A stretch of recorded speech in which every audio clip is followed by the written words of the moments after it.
Somewhere in prison, there is a young man who is being bullied. In that cell he was bullied by several people, and currently he is experiencing it. This young man thought that today's bullying was go too far. But they didn't care too much about it and continued on. This man name was Kim Sungo, and that man did this because that young man needed money. That this young man would do anything for money. Like clearing snow outside for 301. Warm the shoes of all prisoners in the cell for 101. Acting like a pet for 201. And now the human target game, for a whopping 501. Because this young man needed money, so he was forced to do this. A juvenile detention center is a place where the prison is specifically for detaining people who are less than 20 years old. A place where oppression and bullying occur every day. But suddenly the rope from the object was cut. In the end, they didn't end up playing the human tag game. The coins were thrown into the bathroom. Then plunged into the toilet. It seems like they had a bad idea about this. Cha Ju-young is this young man's name. He seems lucky today. Suddenly he immediately ran to get the coin. But Kim won't let Ju-young get it that easily. He was told to take the coin using his mouth in the toilet. But without a word, he immediately took the coin with his mouth. People who saw this naturally felt disgusted. They don't believe this because Ju-young is willing to throw away his pride for 501. But it seems like he had a purpose for daring to do this, and made it 50,001. Finally, after the hour outside was up, they immediately went into the cell. The other purpose of this young man is to collect money, but it has the main purpose of defeat someone. But they are confused why they are Ju-young obsessed with money. There is someone who wants to visit Ju-young. He has a reason to collect money. He was visited by a woman, and she asked about the condition Ju-young of thin. Whether the food provided was small or he was beaten by someone, she turns out to be Ju-young's childhood friend named Daeun. She was the only person who visited him when he had problems like this. He was confused about why Yun visited him so often because it would only waste her money. Yun, who heard Ju-young talking about this, looked angry. Then she asked about the coins that Ju-young had collected for her. According to Yun, it's not because she doesn't have parents, she needs money, Ju-young can't interrupt. But because of their promise. When they graduated from school, they promised to live together in Seoul. What she needs to pay attention that Ju-young must take good care of himself here. The visiting time ended. Yun asks Ju-young to focus so he can get out of this prison soon. Don't push yourself too much, and promise her. But he wasn't sure about that. When he heard about promise, he remembered Yun's past. When he was in the hospital, he apologized to Yun. Apologized for getting Yun into trouble. She immediately became angry when he heard Ju-young's apology. Because that's not what he should be worried about, it should be his father's condition. Ju-young's father was there because of him, and if his father still didn't wake up, then the police wouldn't stay silent. But he didn't mind about it. What is certain that Ju-young will not be punished severely. But his suspicions were completely wrong. Ju-young was sentenced to 3 years in prison. Even though all this time he was being tortured by his father, but in one moment he couldn't hold back his anger, then he got prison. At the time of Ju-young's arrest, Yun was very worried and had to speak up if something happened to him. He had to promise her that even in prison, if cause trouble, his sentence increases, but on the contrary, if he model prisoner, his presence can be reduced. In 3 years he decided to endure and survive because of Yun's promise. In the cell he always saw a photo with Yun. Suddenly Kim approached him when he saw the photo. He was shocked when he saw Kim coming. Kim asked whether his relationship with that person was dating or not. Ju-young answered that she was just friends. But he asked for the photo instead. But Ju-young refused to do that. Because his request was rejected, Kim immediately tried to hit him. But at the same time, suddenly a new person entered their cell. Kim didn't expect someone new to arrive today. The man was bald and now he would be in that cell. But the others looked shocked because they knew who the man was. Someone who defeated 7 bullies at his school.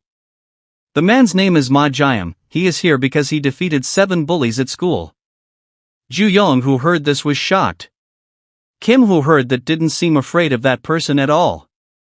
He looks dismissive of Jaehyun and mocking him a bit. He continues to badmouth Jaehyun and try to provoke him. At this time, Jaehyun was just silent and didn't respond to Kim's words. It looks like he doesn't care about Kim's words and walks away from him. Kim doesn't seem to like this, and tries to attack Jaehyun from behind. He has great reflexes, so Kim's attack was anticipated. They looked surprised by that. After successfully anticipating it, Jaehyun tried to retaliate with a punch. Here Ju-young knows that the man not just defeat the person who bullied him, he is different from the others. However, he seemed to loosen up his punch a little, and at the same time he got punched by Kim.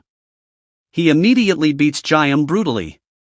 They could only remain silent when Kim did that. They seemed to laugh when saw Jaehyun being beaten by Kim, but not Ju-young. When Jaehyun was sitting, Kim continued to corner him.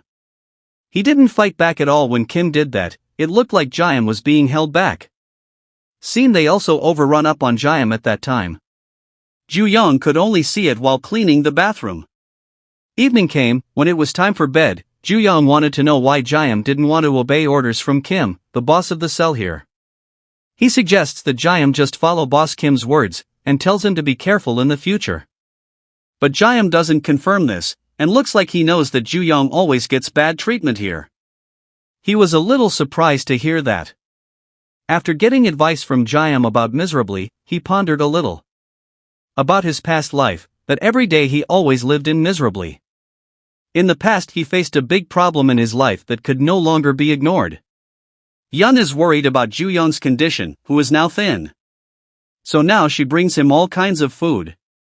Now she comes back again to prison to visit Ju-young. She started to cross the road. She was very happy when visited Ju-young, especially now that she had brought him food, which would definitely make him happy. But suddenly there was a truck speeding. Yun, who was walking across, was very surprised to see the truck speeding away. A very undesirable event occurred quickly. She was seen lying on the road, along with the food she was carrying. The next day, a guard told Ju-young that something had happened to someone close to him. He looks very shocked when he hears the news about Yun. He received news suddenly. He was completely shocked by it and was speechless. Jaehyun, who saw Ju-young today, seemed different from usual. There, Kim looked angry because Ju-young hadn't cleaned the bathroom.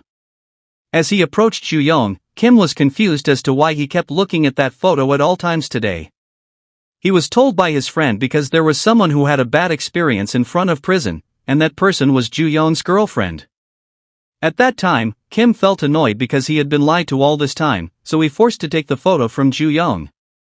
Then he mocking the photo in front of his friends, along with insulting the photo in front of Ju-young. They continued to insult and curse at Yun on purpose in front of Ju-young. It looks like Kim really enjoyed this game for what it did to Ju-young. He can only stay silent and do nothing when all the prisoners speak ill of Yun.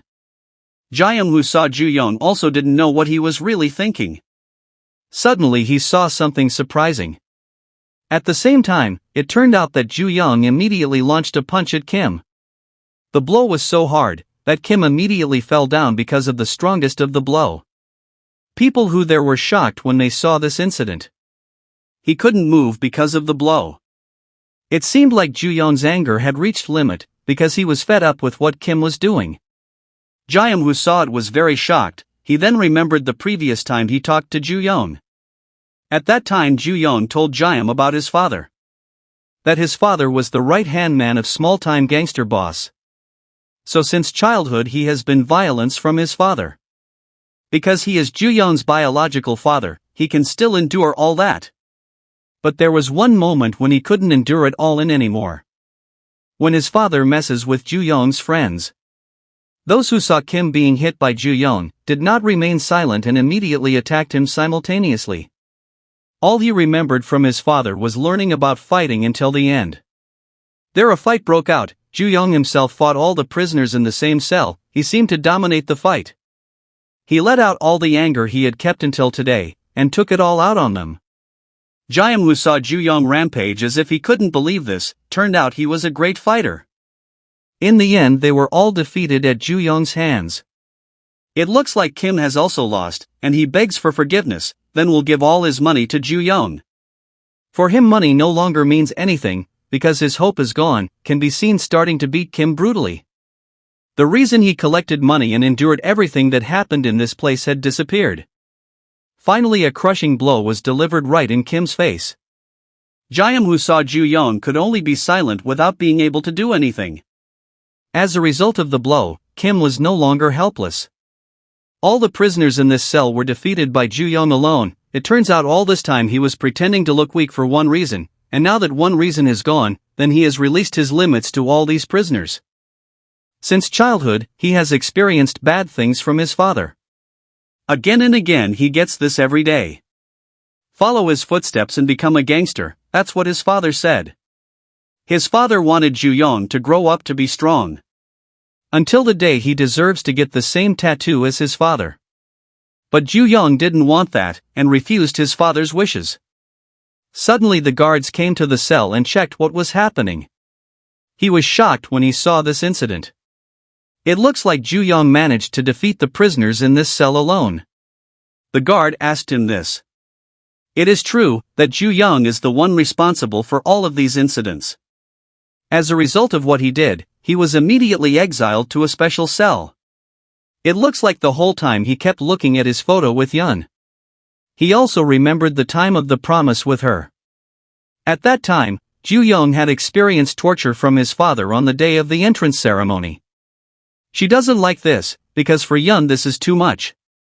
For her, his father would not come to this entrance ceremony.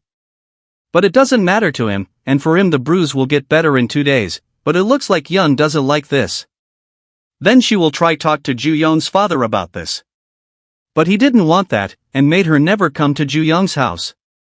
He makes sure Yun doesn't talk to his father and makes a deal with her. But for homeless like Yun, he couldn't want that suffering. She spoke honestly to Ju-young, that later he wanted to live in Seoul. After she graduated from school she wanted to live in Seoul. Because she is already frustrated with fanage life and suffocating neighbored. She wants to live in Seoul and go to a good university, then work for a big company. Ju-young, who heard Yun's wishes, was shocked by her aspirations. Then Yun wants Ju-young to come with her and be with her dreams. He heard this in shock, and they finally made a promise about it. Finally they made this promise, and will not break that promise ever. That's where they make memories. A memory that he will never forget during his life with Yun. He looked very frustrated in the cell, and he thought that if Ju-young wasn't in this cell then Yun would definitely never visit him almost every day. He continues to feel guilty about himself until now. He continued to vent his frustration at the wall. Annoyed that all of this was Ju-young's fault. Fatal mistake that ever happened in his life. The fault that made Yun end up like that. Ju-young looks like he's crying about that. Then the guard came over to Ju-young, who was frustrated.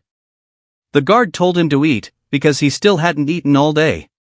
Finally Ju-young stopped, and apologized to the guard, and will soon eat food. On the other side, Jaehyung is eating during his free time in the cafeteria. While eating, he heard other people's words about the incident that had happened recently. The incident was about Ju-young defeated all the prisoners in a cell alone. The incident occurred because the room leader mocked Ju-young's girlfriend who had a truck incident.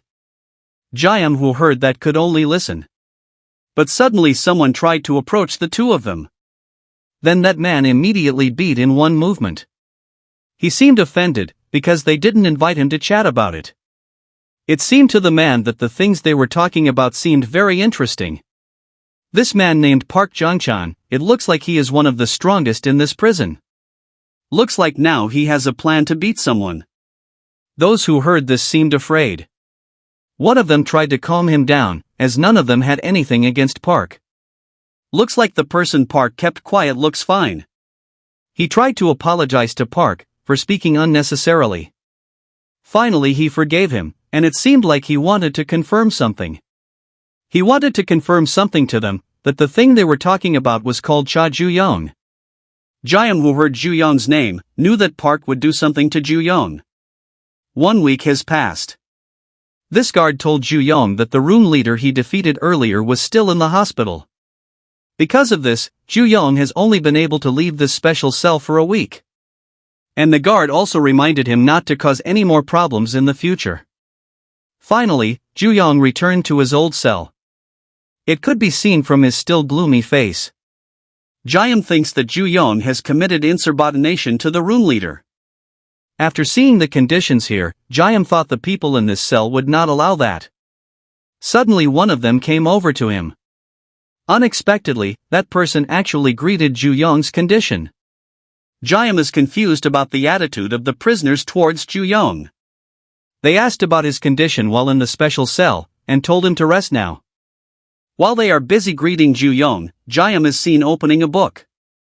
He also wrote about a condition that was currently taking place in the cell. That at school they consider strength, parents, looks, and various other factors. But in this juvenile detention center, strength is everything. Free time has arrived. It can be seen that the prisoners are free to do whatever they want. Here Jaehyun is still busy writing in his book. Beside him, there was Ju Yong who was trying to greet him. He asked Jaehyun something serious. He explains past incident related to Jaehyun. The incident where Ju Yong went rampage and planned to defeat the room leader. It turns out that their Jaehyun was trying to stop Ju Yong from doing anything excessive. There must have been a purpose to his actions that day. Even though previously Jaehyun defeated 7 people and ended up here. He just wants to know why Jaehyun did that to him. According to Ju Yong, Jaehyun's actions do not reflect his true self.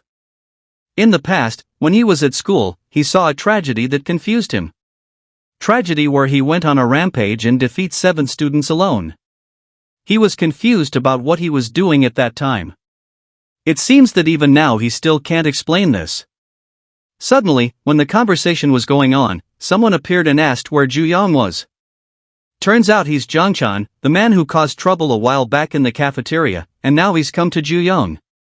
Jong tries to talk him, because how can this weak-looking man beat Kim?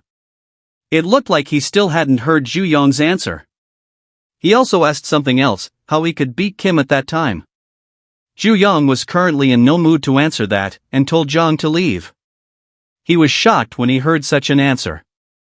Looks like he's planning something. He looked very annoyed when he heard this, and annoyed when he saw Ju Yong's arrogant attitude. Suddenly he made a move. Sudden movement using the foot, and kicking strongly right at Ju Yong. And now Jong will teach him about manners. After kicking, he grabbed Ju Yong's head to carry out the next attack. Jong immediately gathers strength in his left hand to punch. But suddenly a guard saw the fight. It seems that the guard does not allow fighting during free times. He also stopped the action because he had been discovered. The guard walked back, and it seemed like they were just joking. Jaehyun just looks at it, but he thinks of something. As the room leader, under the pretext of maintaining order, someone can fight as he want, that the rules of this juvenile prison. It was seen that he was starting to return to attack Ju Yong. But Ju Yong did not counter the blow, and the blows continued. Jaehyun looks confused about what Ju Yong is thinking right now. Finally he was thrown into the net barrier due to Jong's attack. If Ju Yong continued like that, then he could easily finish him off. When he rolled up his sleeves to prepare to punch, there was a tattoo on his hand. Ju Yong, who saw the tattoo, was shocked, because he seemed to know the tattoo. A tattoo figured a dragon that looks familiar. When he saw the tattoo, he immediately remembered his father. An incident where every day he received rage from his father. His tattoo is exactly the same as his father's, which is a dragon figure. Can see when Ju Yong remembers the tattoo, he seems to think something. Jong seems to have other ways to get Ju Yong excited about fighting. While trying to hit Ju Yong, he was talking about woman the truck incident. Suddenly a surprise attack came from the foot towards Jong. The kick attack came from Ju Yong, and now he will revenge for what Jong said about Yun. Can be seen holding Jong's hand backwards. After holding Jong's hand, he immediately attacked using his feet. He seemed annoyed because he had been treated like that. It seems like Ju Yong doesn't like Jong, who mentioned the truck incident.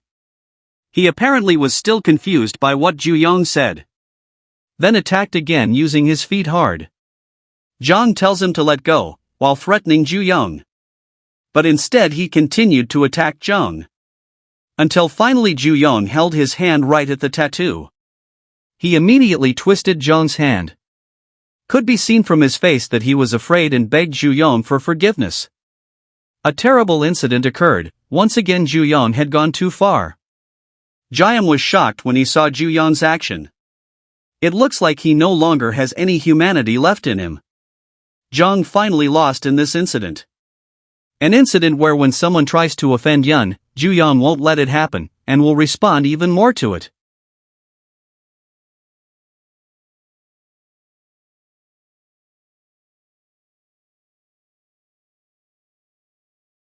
In the past, his neighbors always talked about him, because Ju Yong's father was a gangster, and they said his father's character passed down to his son. Then for them it will have a bad impact on their environment and all their neighbors. But Ju Yong, who looked battered, could only be patient in facing this ordeal. He returned to his house. But when he entered his house, he was surprised to hear something from inside. The sound of a loud woman screaming came from inside the house. He seemed to recognize the sound of the scream, and immediately went inside to check what was happening. Suddenly he was very surprised when he saw what was happening in front of him. It turns out that his father had just beaten Yun until she was unconscious. His father had hit Ju Yong's friend, Yun. He was shocked by what his father had done to his friend. His father told Ju Yong that the woman suddenly came into the house and made a bold statement to him. A statement that says it is better not to have a father than to continue hurting his own son. Suddenly he remembered Yun's words a while ago when she wanted to talk to his father.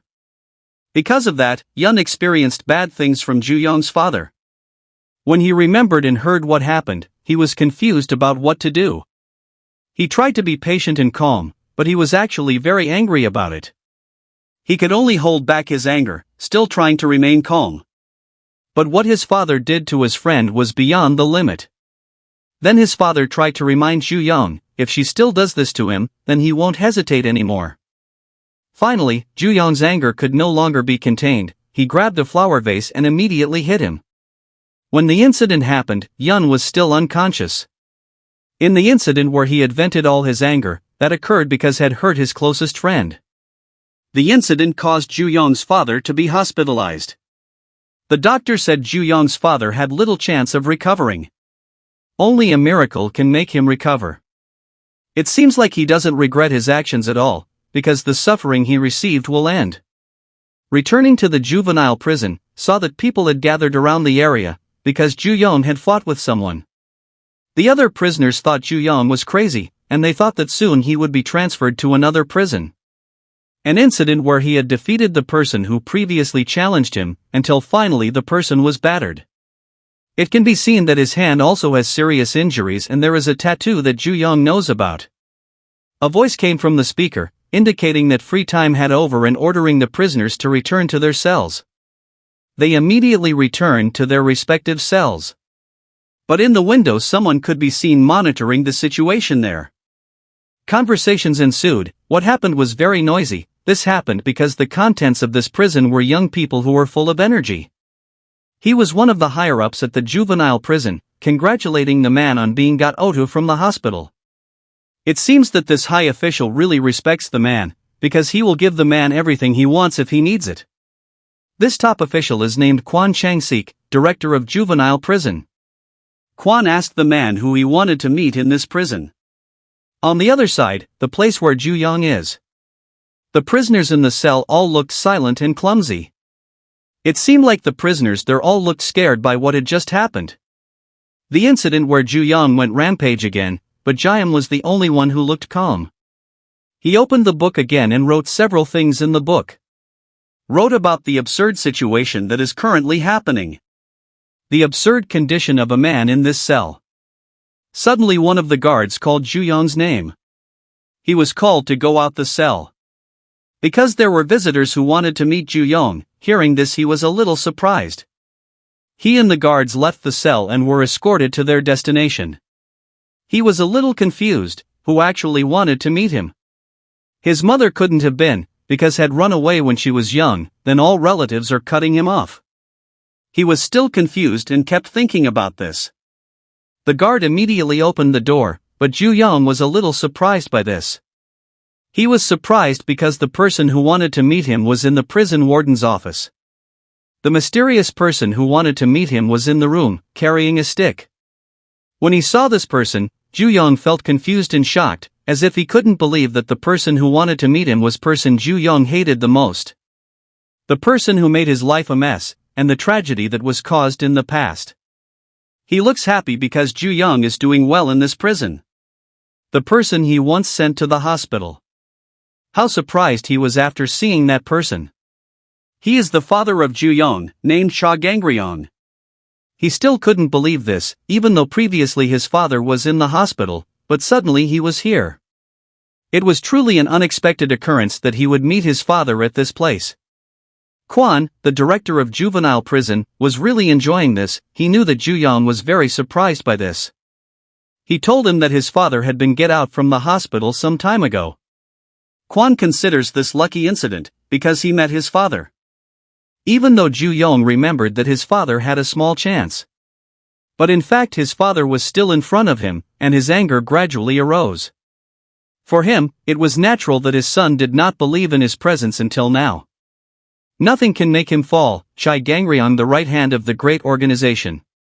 It looked like they were sitting together, and his father wanted to tell him something.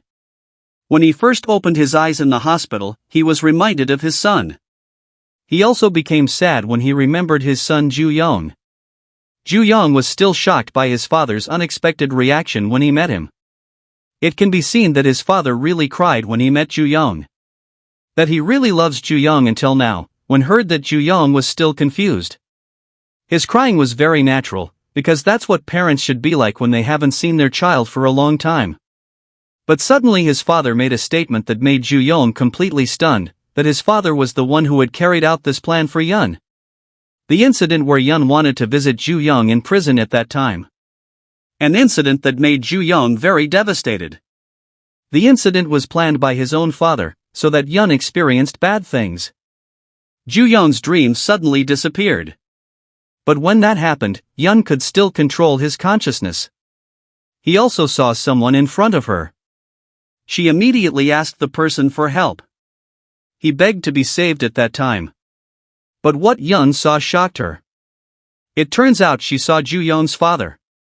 When Yun saw Ju Young's father, he felt that she had seen a ghost. The statement she made in the past, such as it being better not to have a father like him. He would deny that statement, and for him this is what a father does to his son. Maybe for Yun this is not understandable. Because from the beginning Yun didn't have parents. According to his father at that time, Ju Young was to endure and stayed calm. However, in a past incident, his father saw something different from Ju Young. His father also speculated that the girl was the trigger for Ju Young's rampage.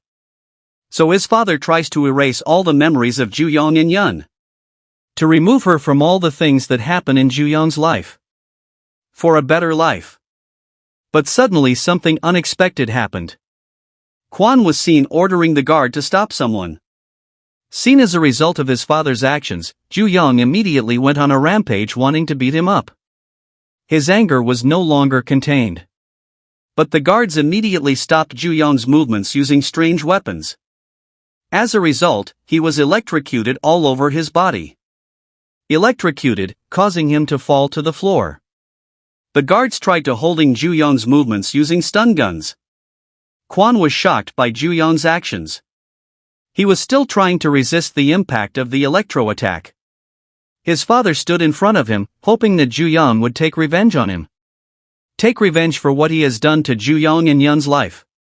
His father also talked about ways for Ju Young to get revenge on him. There are some of our members here in Juvenile.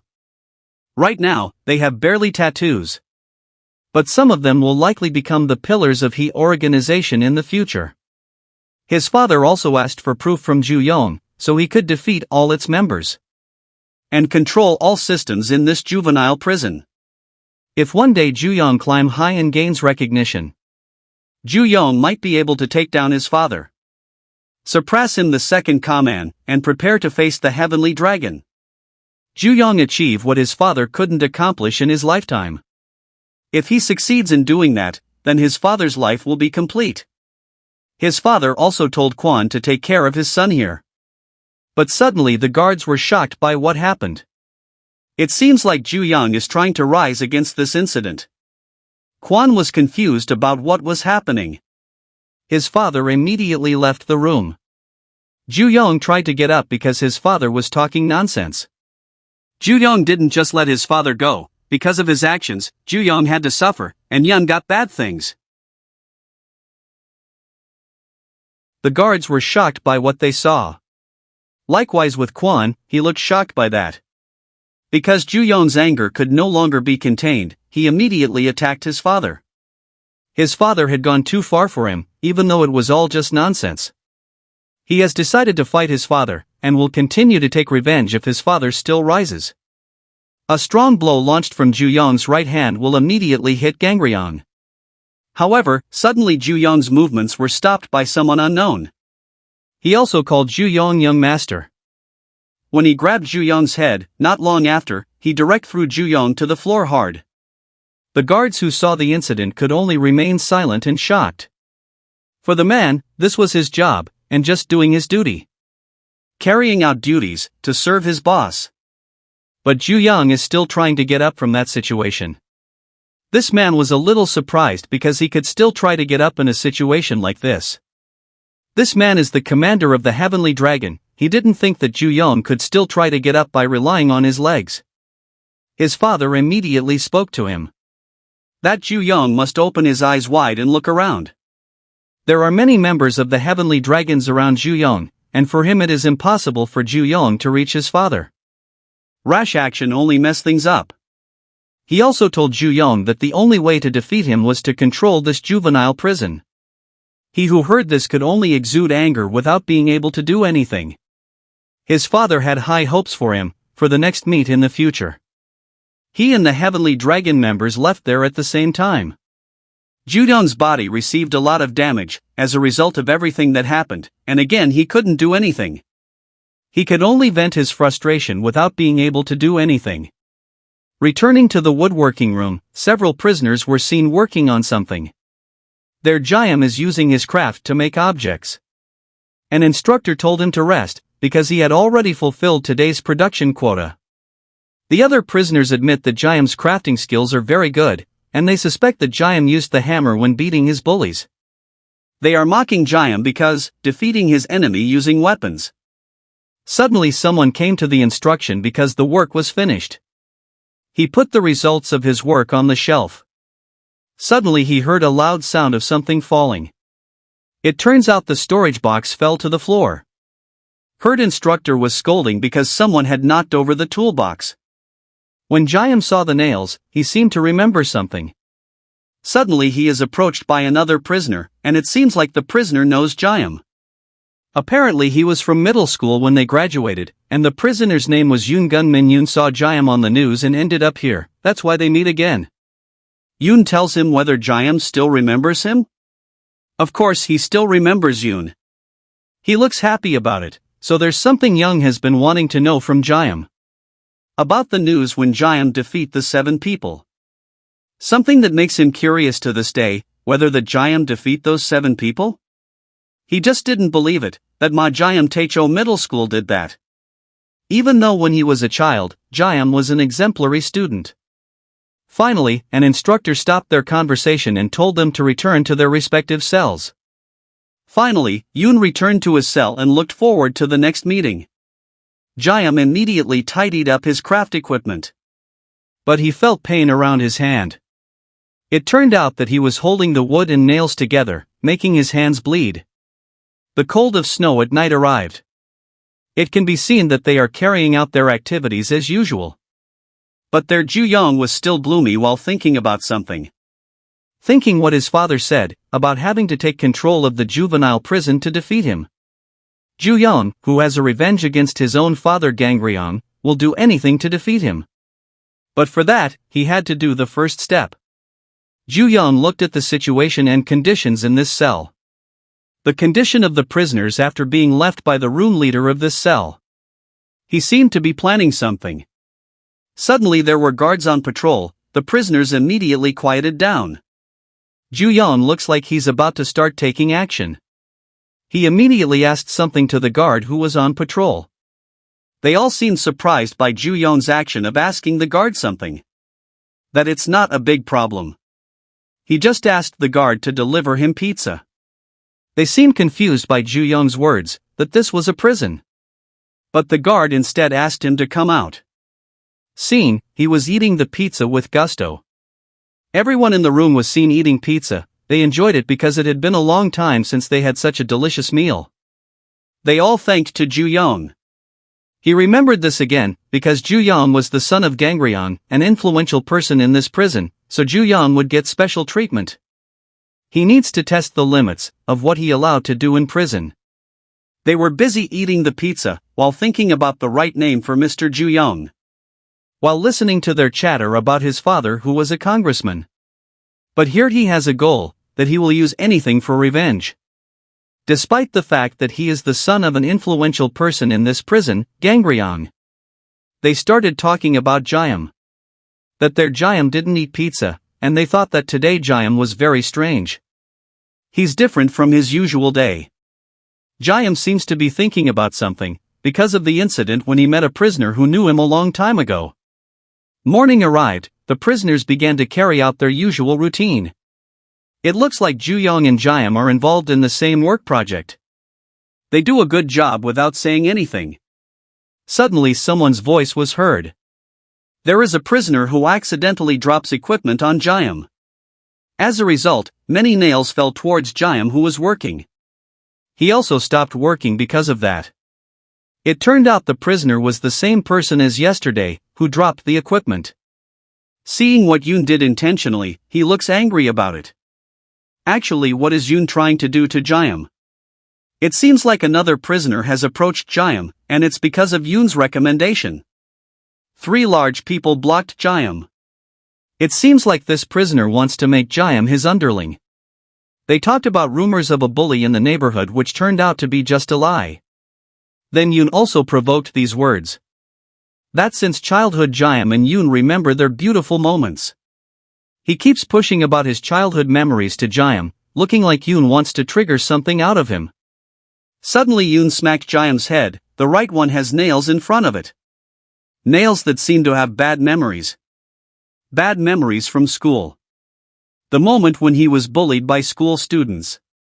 Jayam, who in the past at school was bullied. Yoon there was also one of the students who bullied him. Incident taking place in the room, the sound of which cannot even be heard. Jayam at that time could only cry and beg to be let go. Yoon doesn't want to let Jayam go easily. Because something fun is about to start. He starts playing a game, that in the box is Jayam, and there Yoon will hammer nails into the box. Inside he could only be silent and afraid of it. Yoon seemed to be enjoying the game, he continued to hammer the nails into the box. Because of that, Yoon here ensures that Jayam will definitely remember this forever. All of them there started to disturb the comfort of work, and once again bully Jayam. They continue to underestimate Jayam, because the news circulating about him being in prison is just nonsense. He also started carrying several nails in his hands. As if Yoon couldn't believe that Jayam had defeated 7 people. Then suddenly there was a hand that blocked Yoon's plan. Those who saw it were shocked. The act that Yoon doing was thwarted by someone. Ju Yong was also surprised by that. It turns out that Jayam himself failed the action, and here he will show Yoon how to beat someone. Yoon, who saw Jayam's actions, was shocked. While their feud was going on, suddenly the instructor told them that break time was over. Seeing what Jayam did, he immediately became angry and told him to let go. They all ended up leaving, but for them this incident was quite enjoyable. Yoon looks still angry about what Jayam did to him. They both continued their work. Back into the holding cell.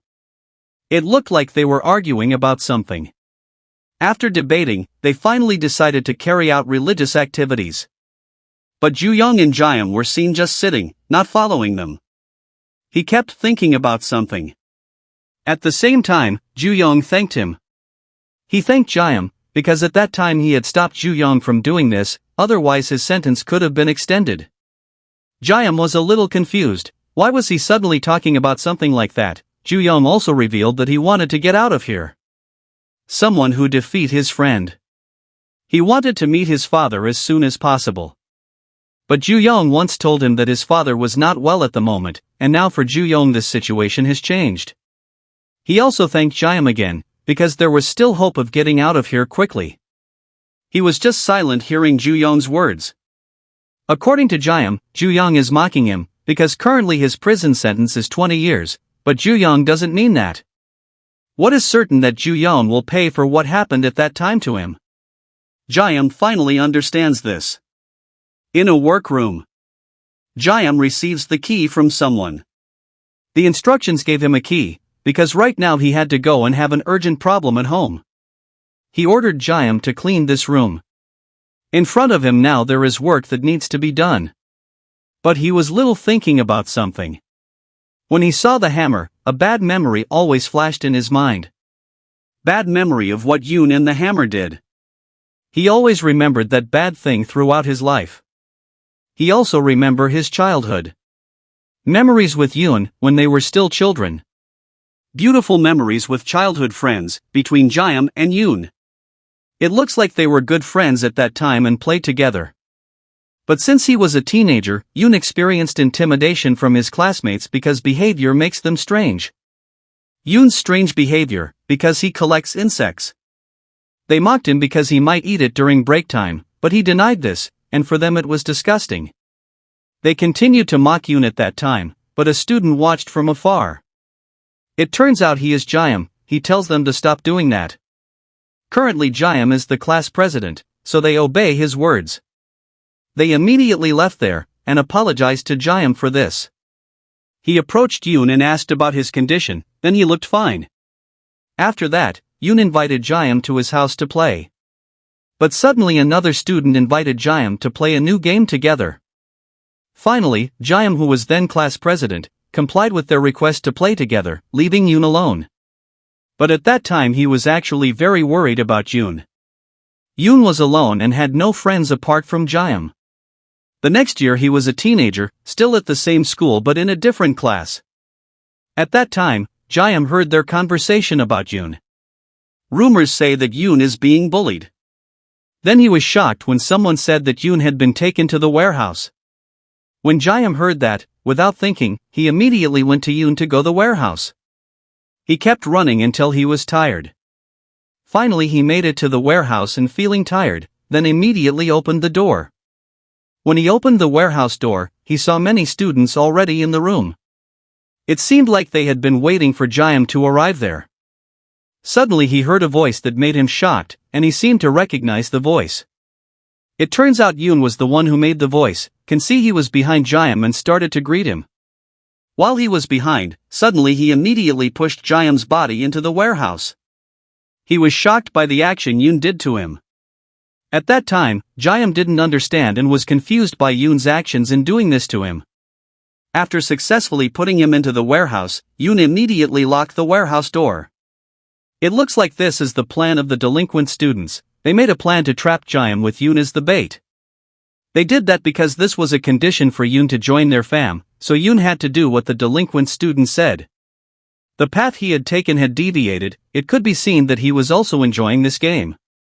While inside, Jaehyun hears Yoon's words about insects. Saying that now he would peel the insect, and Yoon started to take out a hammer. The past was very scary. Even when the cocoon had become a butterfly, it did not completely fly freely but could encounter obstacles. Looks like someone is already in front of Jaehyun. This butterfly situation is the same as himself, an obstacle that can't make it fly high. Then it all happened because of Jaehyun's actions. It turned out that Yoon was already in front of him. But there Jaehyun doesn't understand the unreasonable words about him. Yoon started to explain. At that time Jaehyun only pretended to be nice to him, and slowly moved away from him because Jaehyun already had lots of friends. Yoon knows all that. At that time Jaehyun had become a butterfly who could fly high without obstacles. Until in the end he thought, it was absolutely impossible for him to become a butterfly that could fly high like him. Yoon also blames Jaehyun for him becoming like this. Yoon was the only one experiencing crushing down. Hearing this he was shocked. Until then he heard that Jaehyun had defeated 7 people. According to Yoon, this incident was karma for him. But at the same time, Jaehyun was furious when he heard the words that came out of Yoon's mouth. He started to return what he said, that because of Yoon's actions, Jaehyun ended up here. The action he did to him in the past made Jaehyun end up here. Yoon is happy to hear that, because he has succeeded in ruining Jaehyun's life. But suddenly Yoon's people were there, and immediately cornered Jaehyun. They gave appreciation to Yoon because at that time he had buy off instructor Misu. Even Jaehyun, who heard this, immediately shocked. It looks like he has other plans after this. Yoon started to talk about insects. About the insect he was going to peel, a locker was seen in front of Jaehyun. It seemed like the incident like before would happen again. Jaehyun was shocked when there was a locker in front of him, as if he already knew what would happen. He began to try break loose himself from the incident. Yoon is really looking forward to something like this happening again. He started putting Jaehyun into the locker. And starts locking it from the outside, while blaming Jaehyun for his past actions, which made Yoon who he is now. From inside he continued to break the locker, and said to Yoon, why did he do this to him? For Yoon, this is a gift for him. It looks like there are insects on Jaehyun's feet. It turned out that there were lots of insects in the locker. They were looking forward to the screams that would come out of Jaehyun at the locker. Yoon really enjoyed this game, and wanted to know what happened immediately. But he was confused because there was still no hurt of Jaehyun screaming from inside the locker. It looks like Jaehyun is holding back the scream. They praised him a little for holding that. This man began to ask Yoon that he should apologize after this, because in fact Jaehyun was a cruel man. But he did not listen to what the man said, because it was of nonsense. According to him, Yoon has gone very crazy.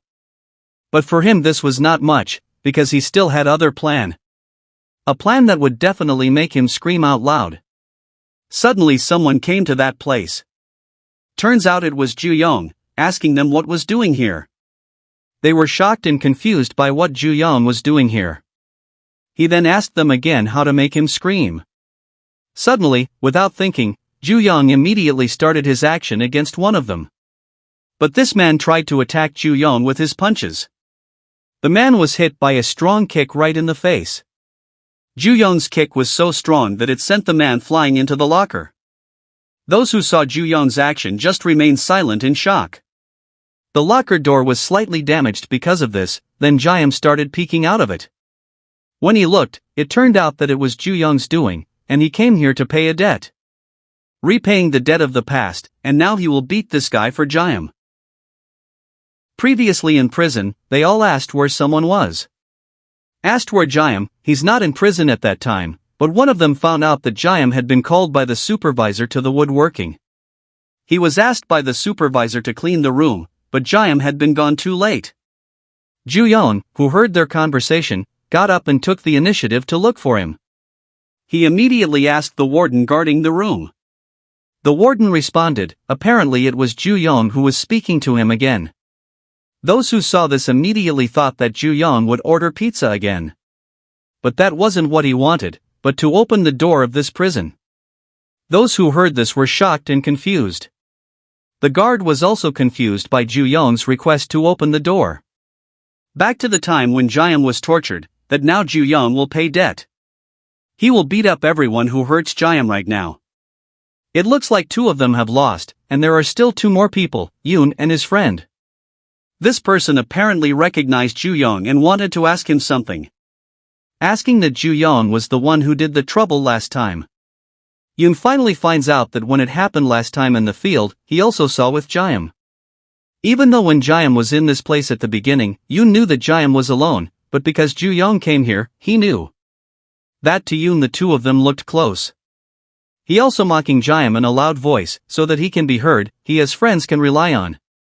The 2 of them continued to mock Jaehyun with loud voices, and it looked like this man was ready to fight.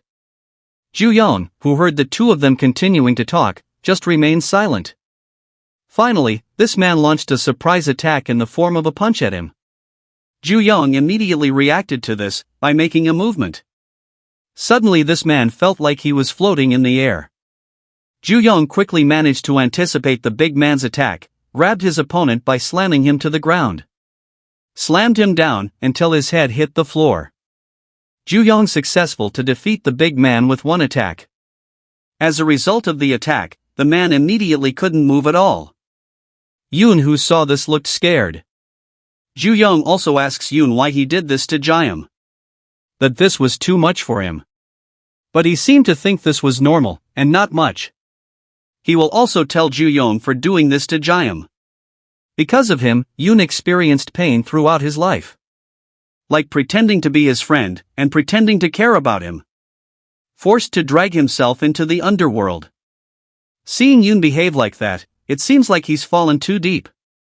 It turned out that the big man could still stand, and now he was behind Ju-young, and immediately did something. He immediately grabbed Ju-young's head tightly. He looked like was in pain, and having difficulty getting out of the situation.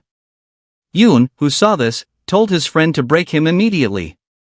This big man continued to grip Ju-young tightly, limiting his movement and causing his stamina to run out quickly. Ju-young also admitted that man grip was very strong, and could harm him. But there he finally found a way to get out of the situation, by breaking the man's finger. But at the same time Yoon helped, by stabbing the screwdriver at Ju-young. Yoon also carried out resistance, so that Ju-young experienced a state of urgency.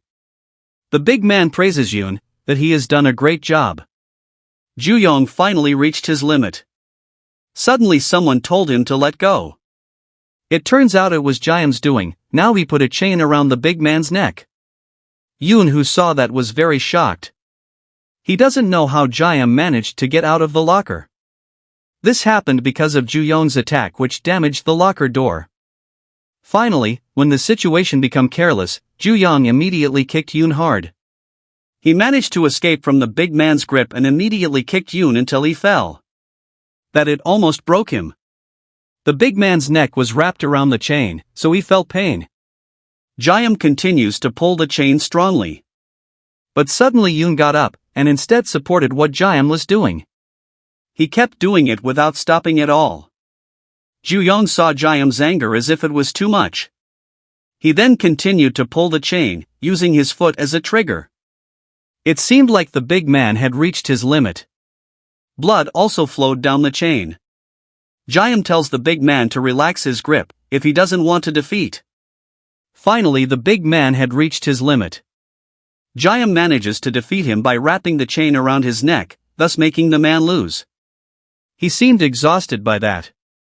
Ju-young could only remain silent when the man was defeated by Jaehyun. He immediately directed his gaze at Yoon. Then started approaching him. Yoon, who saw Jaehyun approaching him, started to get scared and reasoned that he was the victim.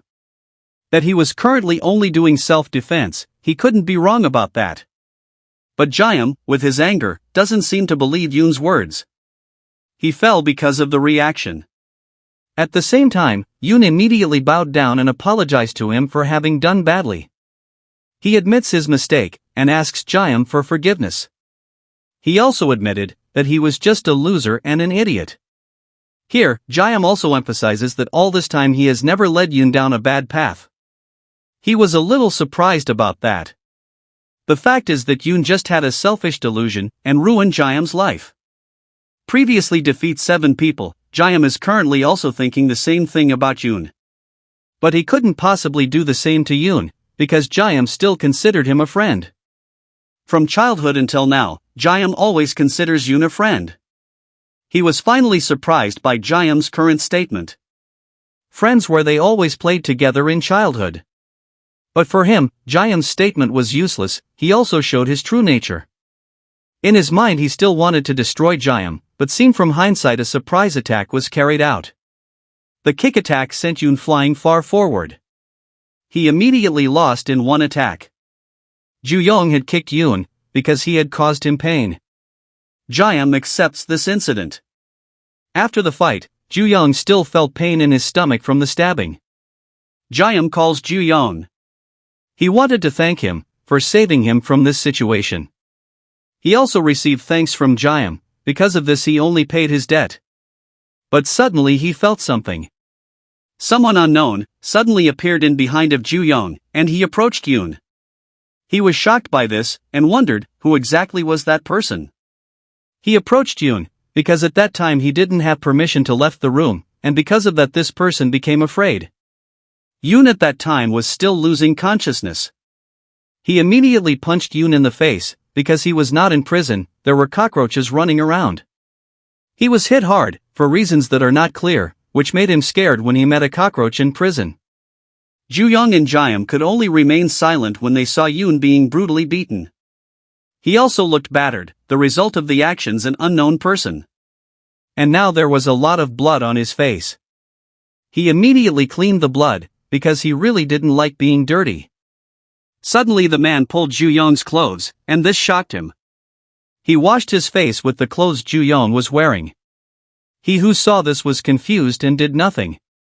With a mocking face, he had already cleaned the blood on his face. Previously in prison, they all asked where someone was. Asked where Jaehyun, he's not in prison at that time, but one of them found out that Jaehyun had been called by the supervisor to the woodworking. He was asked by the supervisor to clean the room, but Jaehyun had been gone too late. Ju-young, who heard their conversation, got up and took the initiative to look for him.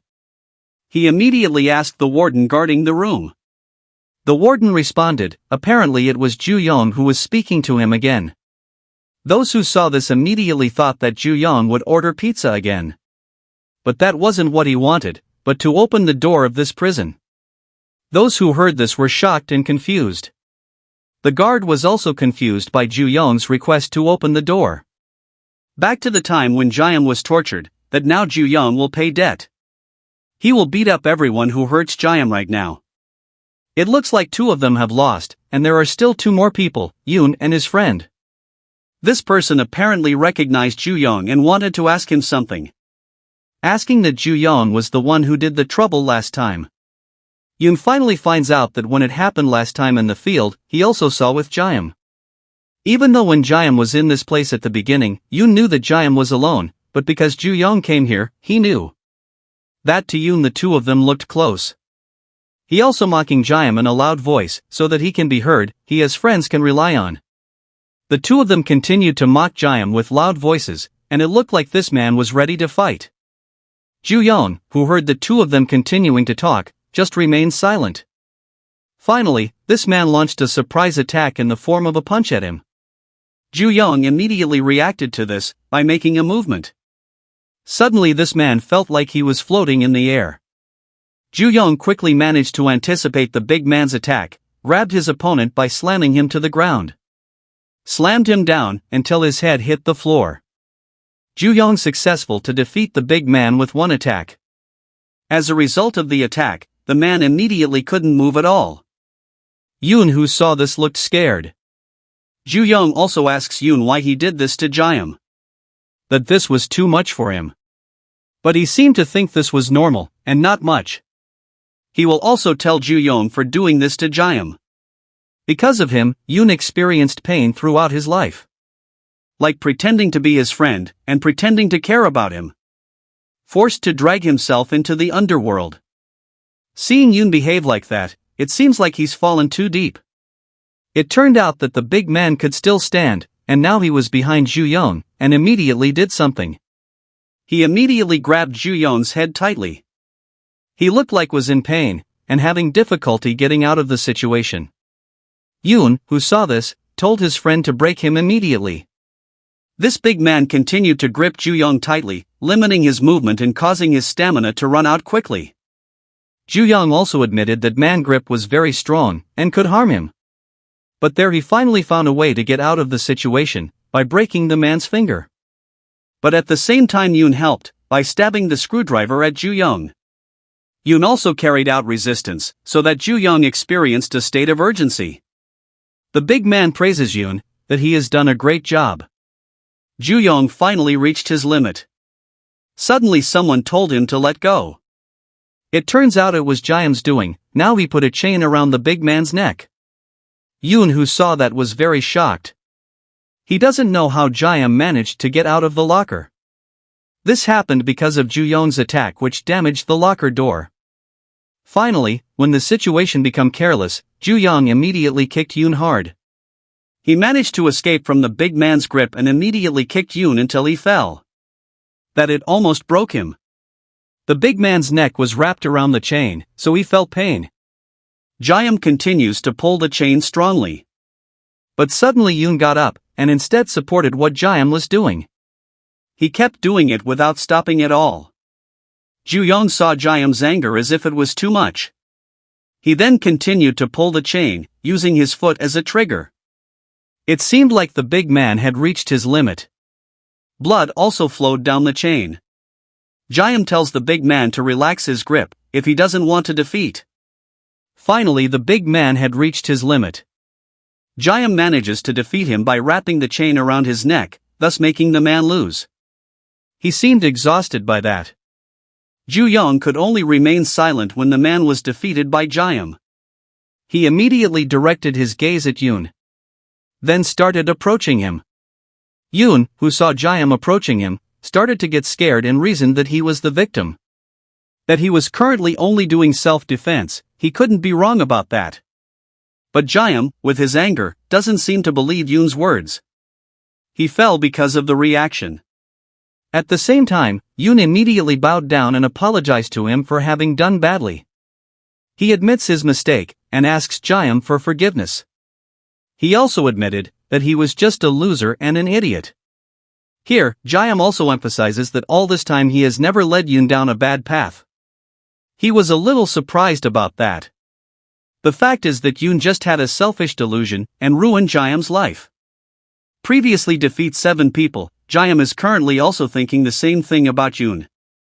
But he couldn't possibly do the same to Yoon, because Jaehyum still considered him a friend. From childhood until now, Jaehyum always considers Yoon a friend. He was finally surprised by Jaehyum's current statement. Friends where they always played together in childhood. But for him, Jaehyum's statement was useless, he also showed his true nature. In his mind he still wanted to destroy Jaehyum, but seen from hindsight a surprise attack was carried out. The kick attack sent Yoon flying far forward. He immediately lost in one attack. Ju-young had kicked Yoon, because he had caused him pain. Jaehyum accepts this incident. After the fight, Ju-young still felt pain in his stomach from the stabbing. Jaehyum calls Ju-young. He wanted to thank him for saving him from this situation. He also received thanks from Jaehyum, because of this he only paid his debt. But suddenly he felt something. Someone unknown suddenly appeared in behind of Ju-young, and he approached Yoon. He was shocked by this, and wondered who exactly was that person. He approached Yoon, because at that time he didn't have permission to left the room, and because of that this person became afraid. Yoon at that time was still losing consciousness. He immediately punched Yoon in the face, because he was not in prison, there were cockroaches running around. He was hit hard, for reasons that are not clear, which made him scared when he met a cockroach in prison. Ju-young and Jaehyum could only remain silent when they saw Yoon being brutally beaten. He also looked battered, the result of the actions an unknown person. And now there was a lot of blood on his face. He immediately cleaned the blood, because he really didn't like being dirty. Suddenly the man pulled Ju-young's clothes, and this shocked him. He washed his face with the clothes Ju-young was wearing. He who saw this was confused and did nothing. With a mocking face, he had already cleaned the blood on his face. With a mocking face, the man spoke to Ju-young about whether his face was clean or not. The situation there became a little tense. He was confused by the statement this man made regarding facial cleanliness. This man was shocked, because his face was now said to be dirty by Ju-young. Jaehyum, who heard Ju-young say that, was also shocked. It looks like this man is angry too. He immediately attacked Ju-young. His hand was pointing in front of Ju-young. Suddenly one of the supervisors came and told them to go back to the cell when the work was finished. But at the same time he was confused about what this man was doing. Regarding the number 7199. This man kept seeing the number 7199 on Ju-young's clothes. It seemed like he was memorizing the number, so that if he met again he would remember it. The afternoon arrived, during free time. Ju-young here is sitting, and talking about them. Can see they were all in the same prison as Ju-young, sitting there at the same time. This person, Na-min already thinks that Ju-young is currently strong. Then they started talking about the group of people in the field, because one of them is strong. Na-min also reasoned, if he was with Ju-young and Jiam then no one would ask him to fight. But he didn't seem to care about that. What he was thinking about right now was something important. A blue dragon embroidered with red flowers, and commonly known as red flower dragon. He has to find the person with that tattoo image. He continued to look at everyone in the field, with the same characteristics. Then saw a group of prisoners there, but it wasn't them. But Na-min also knew that Ju-young had been looking for someone. He offered himself, so he could find information about the person Ju-young was looking for. He explained to Na-min that the person Ju-young was looking for had a tattoo. That what he was looking for someone who had tattoos and one of the worst. Free time ended, they all went back to prison. It looks like they are watching the news on television. News about crime among students never stops. Ju-young felt annoyed when he heard the news, saying things about students who committed crimes. He knew those words shouldn't have come out of his mouth, because the majority of the prison's contents were students who had committed crimes. Here, Na-min explains that not everyone here is always bad. He told how his life ended here. At that time a lunatic, the son of a local congressman, had shown himself. One of them was seen ordering food at a taekbaki food stall. He immediately tried the food. After eating it, an unpleasant expression appears on his face, indicating that this food is not delicious. The son of the local congressman immediately brutally destroyed the food stall. A food stall owned by a humble family. Suddenly someone came to stop them. It turns out that person is Na-min, the leader of the taekbaki enthusiasts. A fight broke out, and Na-min managed to beat them all. That's why he ended here, because the son used congressman father influence. But they suspected that Na-min was lying again. They all told Ju-young that Na-min's story was just a lie, and he was already called a liar in prison here. But he denied that he had lied, and proudly told it. To him the story sounded fiction, but even though it was fiction, Na-min's actions in the story were true. He was surprised to hear that from Ju-young. Little by little his life of bullying seemed to almost disappear. Ju-young's words made him a little comfortable. For Na-min, Ju-young can express whatever it is correctly. If he can become Ju-young's right arm, then his life here will be peaceful. Peaceful like this plant grows when spring arrives. He was enthusiastic and did garden work well. While Na-min was digging, suddenly the sand he dug hit someone in the face. The prisoner who got sand on his face was suddenly shocked. It turns out that the prisoner is the man who had trouble with Ju-young in the past. Na-min, who saw this, was immediately shocked and frightened. And he seemed to remember an incident in the past that traumatized him. The incident that happened to him was bullying, which was so serious, it was difficult for him to forget. The man who made him like that was now in front of him. With a scared face, now Na-min meets again with the man who made bad things in the past. It turns out he is the ex-room leader of Na-min. To him that man is like a devil with mental health issues. It looked like the man was very angry about this incident, and Na-min tried to apologize to him. He was really angry, and told Na-min to clean his face. He, with a frightened face, immediately complied with his request. He immediately took the pesticide liquid. It turns out the pesticide was actually sprayed on Na-min's face. When he was sprayed with the liquid, he immediately felt pain in his eyes. Na-min immediately rubbed his eyes in the sand, because of the pain. When it was done, this man seemed want to talk to Na-min. The prisoner spoke about the number 7199, which suddenly shocked him.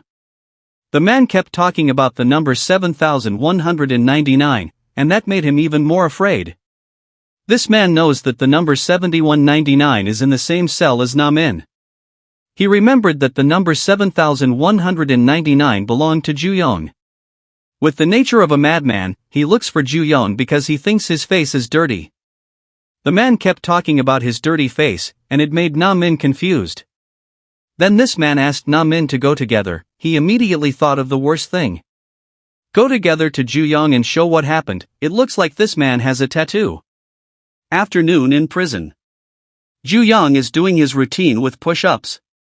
He was also confused about finding prisoners with tattoo characteristics. A tattoo that annoyed him, with a special image just like his father's. When he push up, someone approaches Ju Yong. Turns out he was Na Min, who praised Ju Yong's muscles. He immediately brought grape juice to give to Ju Yong. He was grateful, and was going to drink it. But here he knew that there was something strange in this grape juice. Ju Yong immediately realized that this was very dangerous if drunk. Something dangerous as the smell of pesticides. Ju Yong with an angry face, talked to Na Min, why did he put pesticide liquid in this grape juice?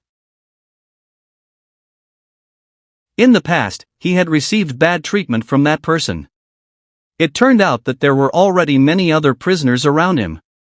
This happened because of the actions of this crazy prisoner, and blamed it on Na Min blamed him because that person's face was dirty because of Na Min's. He was now truly scared and in danger. This crazy person immediately gave Na Min with disinfectant liquid. That was done successfully.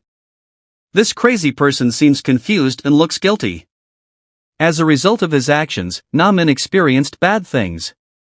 But what he was worried about not Na Min, but rather that the floor of the place would become dirty. Back into the room now, Ju Yong now looks angry. He was angry because smelled pesticide. Smelled the smell of pesticides in the grape juice they were given.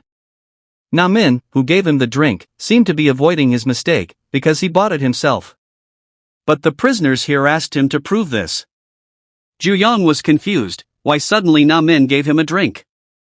He think that now Ju Yong had suspected him. He thought that the past incident, it was purely from his nature. Suddenly Ju Yong immediately drank the grape juice. Na Min was shocked by this. He felt relieved after drinking, and thanked Na Min. After that, he ordered all the prisoners to clean the room tomorrow. Here he thinks a little. That he did not enter any disinfectant liquid into the grape juice drink given to Ju Yong. Ju Yong's words from the other day gave him a little doubt about doing bad things to Ju Yong. He couldn't possibly do that to him. The prisoners were getting ready to sleep. Ju Yong is drawing a tattoo that has been annoying his life. Na Min approached him and asked to chat. Red flower dragon, it's a blue dragon adorned with red flower. Actually, right now, Na Min is observing Ju Yong's behavior patterns. But he seemed a little bothered by it. Na Min also told Ju Yong that currently he was a little curious about something. Why did he believe it, when the drink had no effect? Ju Yong knows that he thought Na Min was liar at first. But here he doesn't think like that, and thinks that Na Min is a little smart. Will not make Ju Yong an enemy, with stupid lies. He also told Na Min to sleep, because he was going to turn off the room lights. He immediately thinks about the tattoo image of Ju Yong. He seemed amazed by the praise smart guy he received from Ju Yong. The next day, the guards were monitoring the work of the prisoners. It can be seen that they are now cleaning the corridors of each room. But somewhere, an unpleasant incident happened. Here, Na Min is being intimidated by the crazy prisoner, who doesn't give disinfectant to Ju Yong. He mentioned that Na Min is not backing him now. He also gave a different reason, that at that time Ju Yong didn't really call him dirty. He also told the crazy prisoner that Ju Yong had entrusted an apology to Na Min, but this only made him even angrier because he had lied. He immediately hit Na Min hard. Hit him until he fell backwards. He didn't believe Na Min or Ju Yong's words at all. He continued to beat Na Min brutally. Until he reaches a bad state. Suddenly the person released disinfectant liquid, don't know what he was doing. He seems to be planning to give the disinfectant to Na Min, but before that, he continued to corner Na Min in a bad condition. It looked like he couldn't do anything, and hoped someone would help him. He was truly at a disadvantage. Suddenly someone was in the toilet and asked what are they doing. This man was immediately shocked when he saw that person. It turned out that the person who came to the toilet was Ju Yong. Na Min also seemed to be asking him for help. He knew that Ju Yong had arrived too late. In the situation before the incident, Ju Yong was sweeping the corridor area. There, Na Min asked Ju Yong for something. That someone was being threatened Na Min, and ordered to feed Ju Yong to be disinfected. But Na Min was determined not to obey that person's words. He couldn't betray his close friend at this time and throw the disinfectant fluid. Even though the consequences would be bad, he was still determined not to commit such a bad act. But there he told that Tattoo Juyong had been looking for was the man who threatened him. As soon he heard Na Min's words, he was immediately shocked. Then Na Min, with a happy mood, immediately left Juyong. Juyong started to approach the person. He who saw Juyong approaching him was a little confused. He immediately cleaned his hands on the prisoner's clothes. Because what Juyong did was dirty, with a crazy reaction, he started babbling incoherent things. Suddenly Juyong immediately pulled the man's shirt strongly, and with his strength directly slammed the tall man strongly onto the floor. A loud blow occurred as a result of this. The tattooed man with the same characteristics as Juyong was looking for finally lost in one attack. Juyong managed to defeat one of the people he had been targeting. Na Min was finally saved from this incident. Now was the time for him to interrogate the man. He will interrogate the whereabouts of people with the same characteristics in this prison. He will do it without mercy. It looks like the person didn't react after the slamming from Juyong. He also kept asking that person questions about the red flower tattoo. Instead of answering Juyong's questions, the prisoner started talking nonsense about cleanliness. Suddenly the man got up and tried to attack Juyong. He also saw the direction of the blow clearly to his face. But Juyong managed to counter the punches launched by the man easily. The blows aimed at him didn't work at all. Na Min, who saw Juyong doing this to that man, felt relieved, and he was not wrong to be on his side.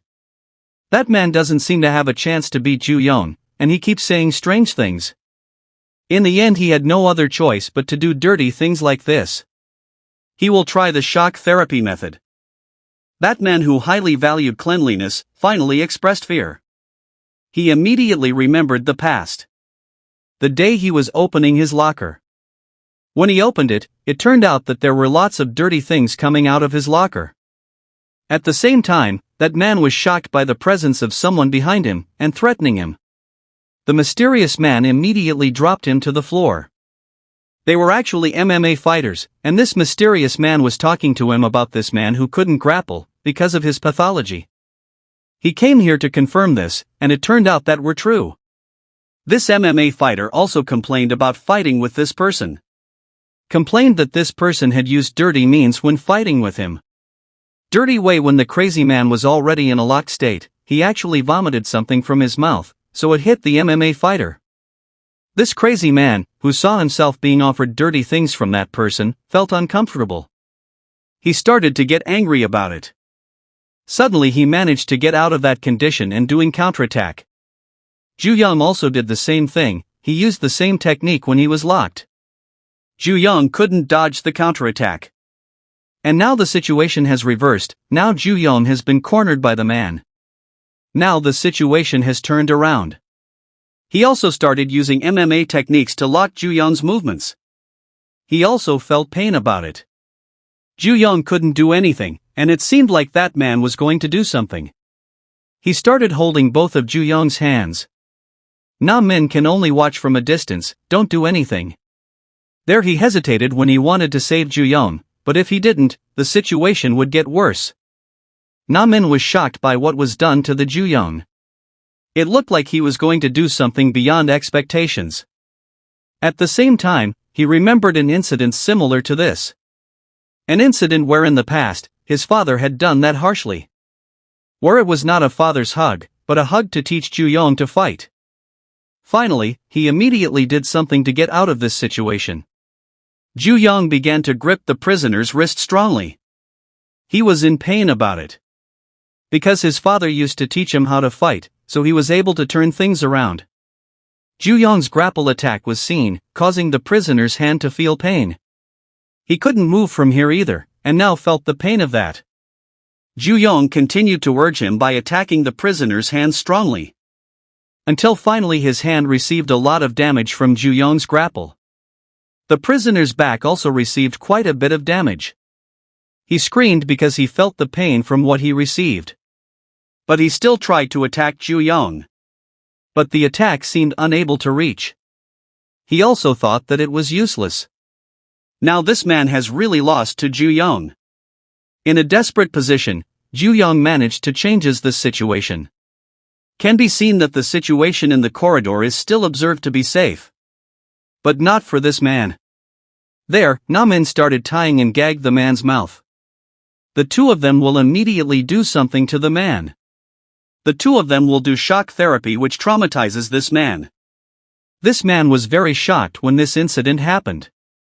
Ju Yong will do crazy things to this crazy man. They will immediately do something disgusting to that person. Na-min made sure that this guy's mouth was on target. Ju Yong also prepared for this right.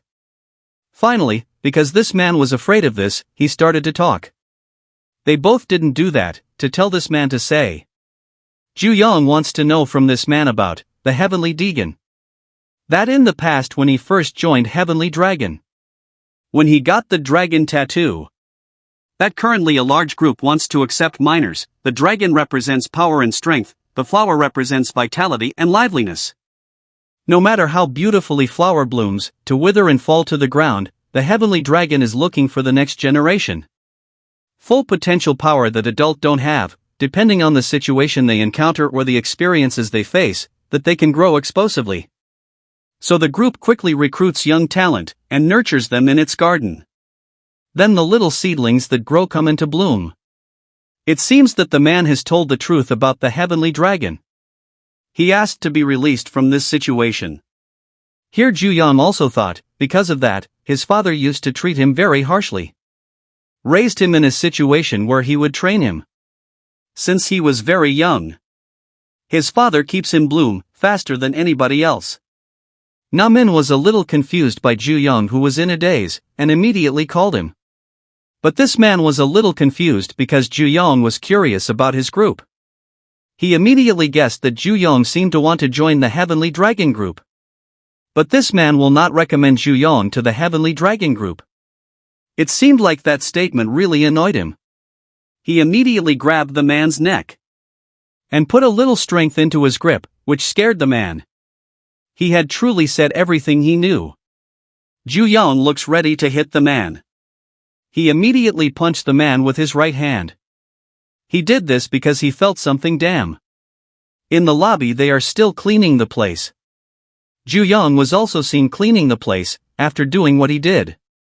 But suddenly Na-min came bringing a cleaner.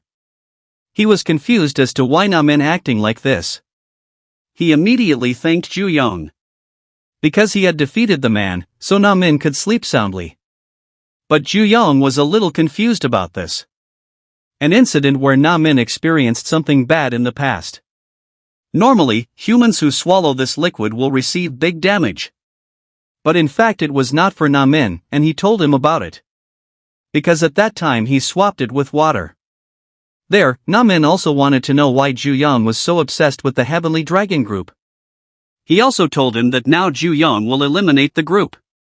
That previously the two men who were defeated by Ju Yong were in the same group, and each of them was the room leader. He immediately thought of looking for the current room leader, but Na-min told him not to do that. That since next week, all of the heads gather together for a meeting. Because that day was the day the committee meets up. Ju Yong was confused about the committee, and Na-min tried to tell him. Every quarter, the heads of each room come together for a friendly discussion, or at least that's what it looks like on the surface. But it's actually placed within the person where they talk about various illegal topics. The meaning of illegal topic is discussion about cartels. That's how Na-min explained it to Ju Yong. And Na-min told Ju Yong to be careful, and not to forget anything. That this place is a juvenile prison, the worst criminal in the nation. The most dangerous people are gathered. It looks like many people have gathered in one place. This guy looks like one of the head meetings. One of them has a dragon tattoo. They talk about Ju Yong who has defeated Park Jongchan and guy with OCD. This guy seems want to finish off Ju Yong as soon as possible and put them in their place. This big man also appears to have a Heavenly Dragon tattoo. Someone was seen entering the room. The man immediately took a shovel. It turned out that the person who came into the room was Ju Yong. They are all targets of Ju Yong. They all looked confused by the arrival of that person, because they didn't know that it was Ju Yong. Including one of these men who has a dragon tattoo. Ju Yong immediately approached the man with the tattoo who was the target. He prepared for the fight against the man. But it seems he refuses to fight with Ju Yong. He was confused by the statement that the cell leader can use harshness under the pretext of maintaining order. And Ju Yong is already on the right track in the rules, but he is missing important here. In his fight against the previous room leader, there were likely justifiable reasons to accept those fights. That's right, the rules are called justification. For him, if this fight continues, there is no benefit for him, and he has no justification to respond.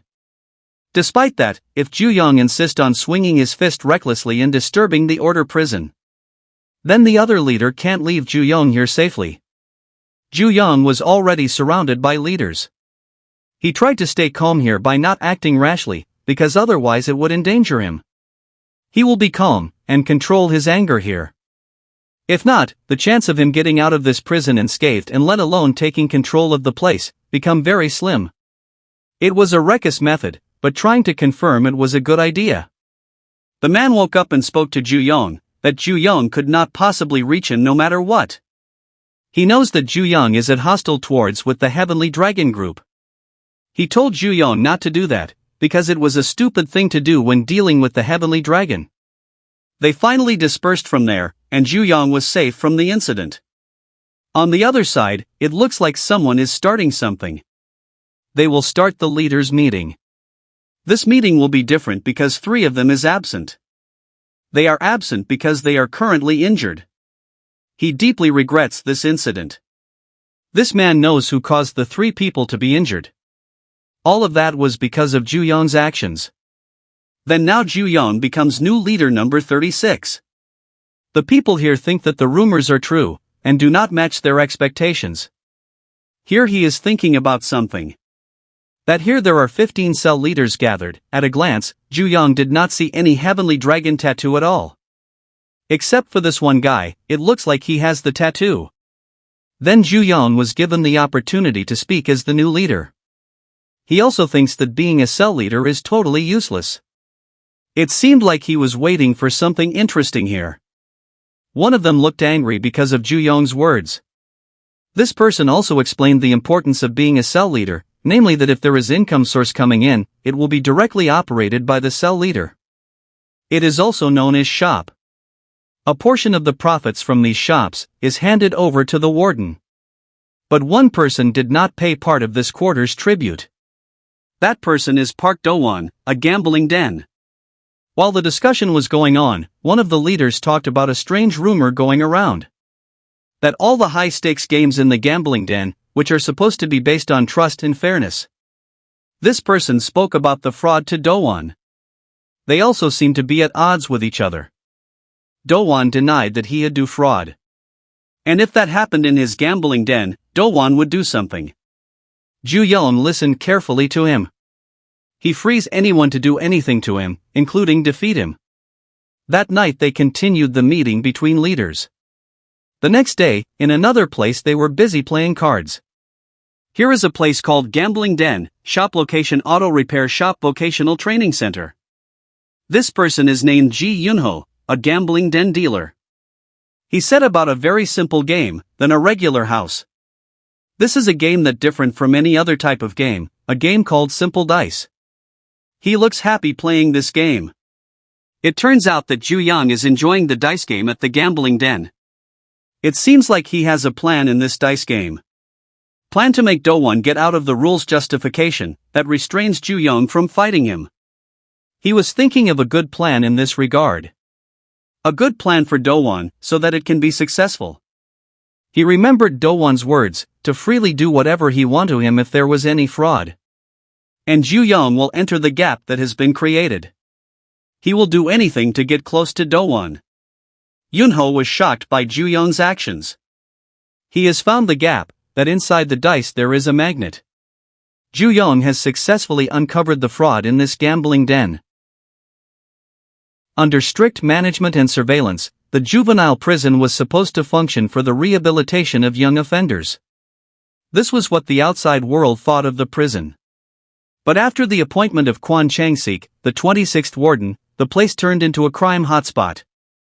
The income sources operated by the cell leaders, known as shops within the prison, sent a part of the profits to the warden.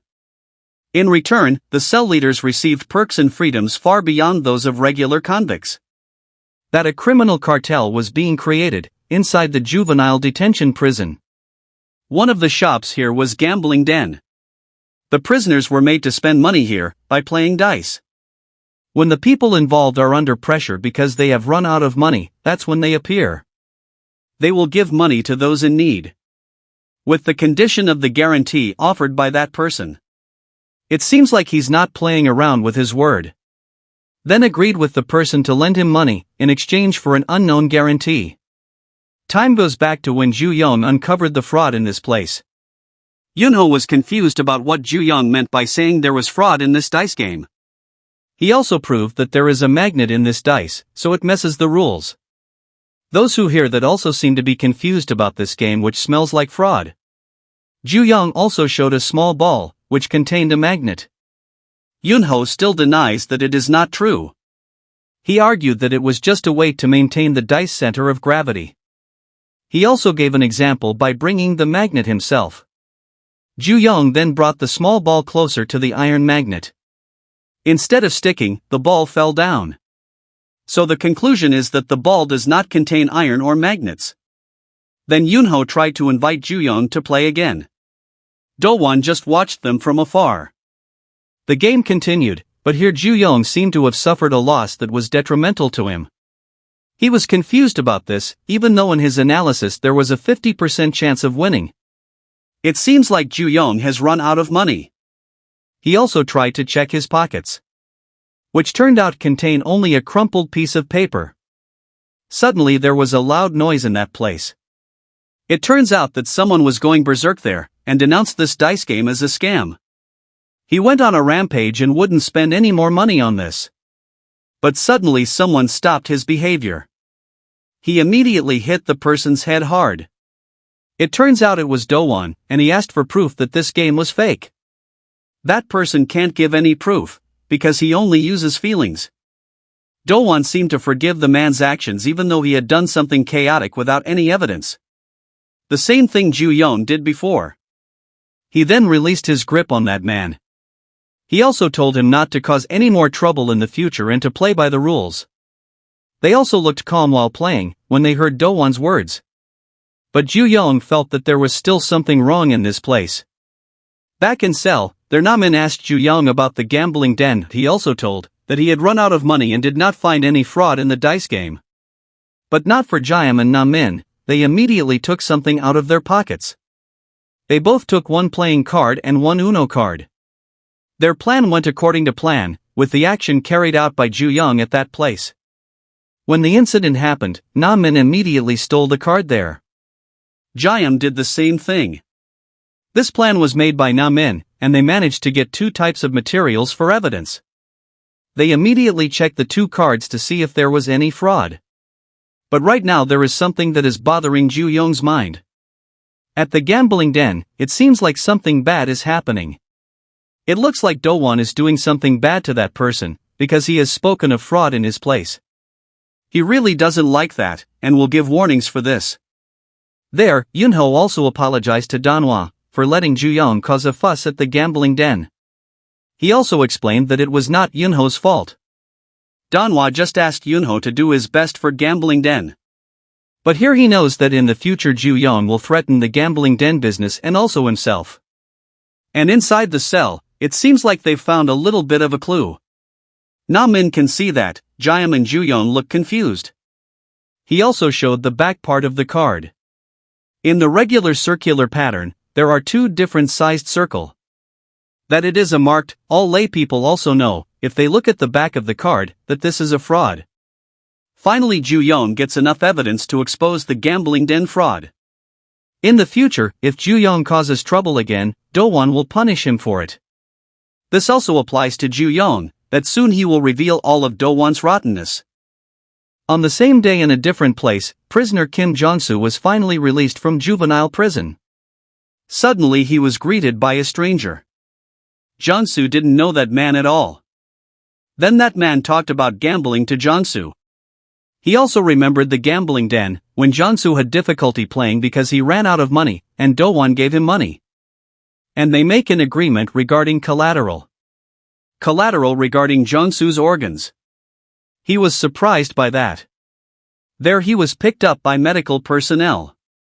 Jong-soo was forced to enter by that man. Previously he met someone in juvenile prison. It turns out that the person is Park Do-won. He was imprisoned for being an organ trafficking agent. That man said it would be dangerous to continue doing this in prison. But Do-won casually replied, it would all be easy if it was solved with money. Then back into the cell, there when Ju-young observed the card, only a slight difference was visible. It seems like the cards Jaeam brought were almost flawless. But Ju-young will immediately attack with the existing evidence. That tonight they will go to the gambling den. In this place, Ju-young will reveal everything. It looks like Yunho has welcomed Ju-young's arrival who wants to play.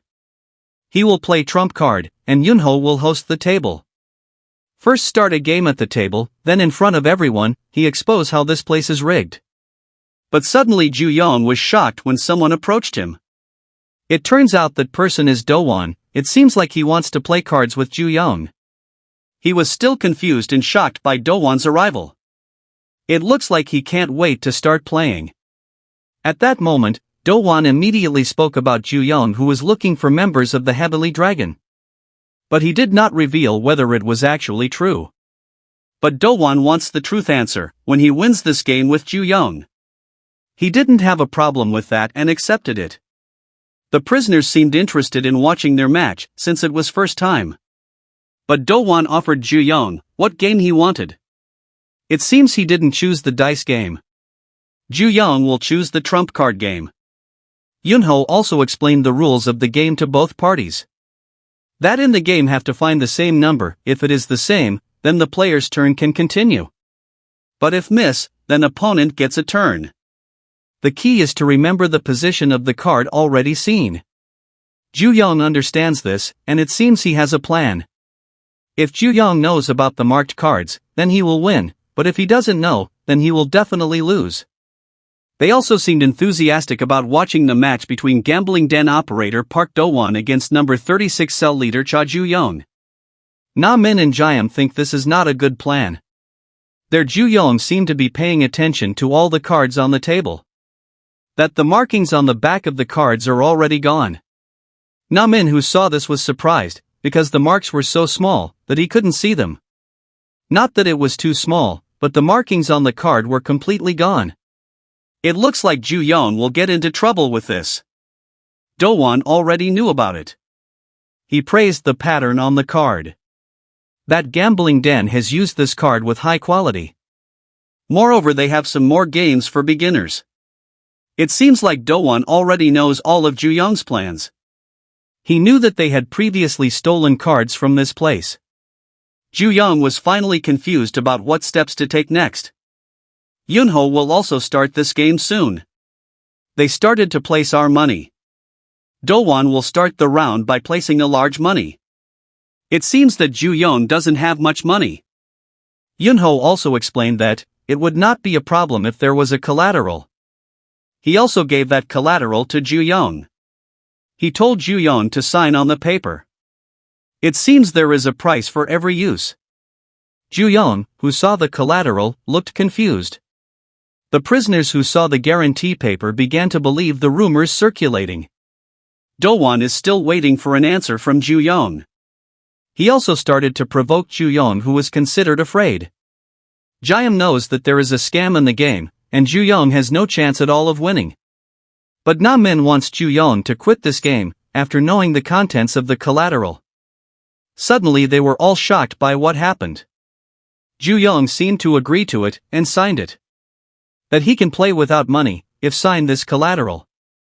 Na-min and Jaeam see Ju-young's reckless actions, confused by what he did. Do-won, who saw Ju-young's actions, looked confused about what Ju-young was planning to do. He is very determined to win, and will go all in for this game. Under strict management and surveillance, the juvenile prison was supposed to function for the rehabilitation of young offenders. This was what the outside world thought of the prison. But after the appointment of Kwon Chang-sik, the 26th warden, the place turned into a crime hotspot. The income sources operated by the cell leaders, known as shops within the prison, sent a part of the profits to the warden. In return, the cell leaders received perks and freedoms far beyond those of regular convicts. That a criminal cartel was being created inside the juvenile detention prison. One of the shops here was gambling den. The prisoners were made to spend money here by playing dice. When the people involved are under pressure because they have run out of money, that's when they appear. They will give money to those in need, with the condition of the guarantee offered by that person. It seems like he's not playing around with his word. Then agreed with the person to lend him money in exchange for an unknown guarantee.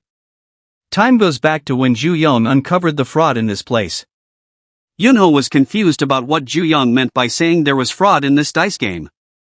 He also proved that there is a magnet in this dice, so it messes the rules.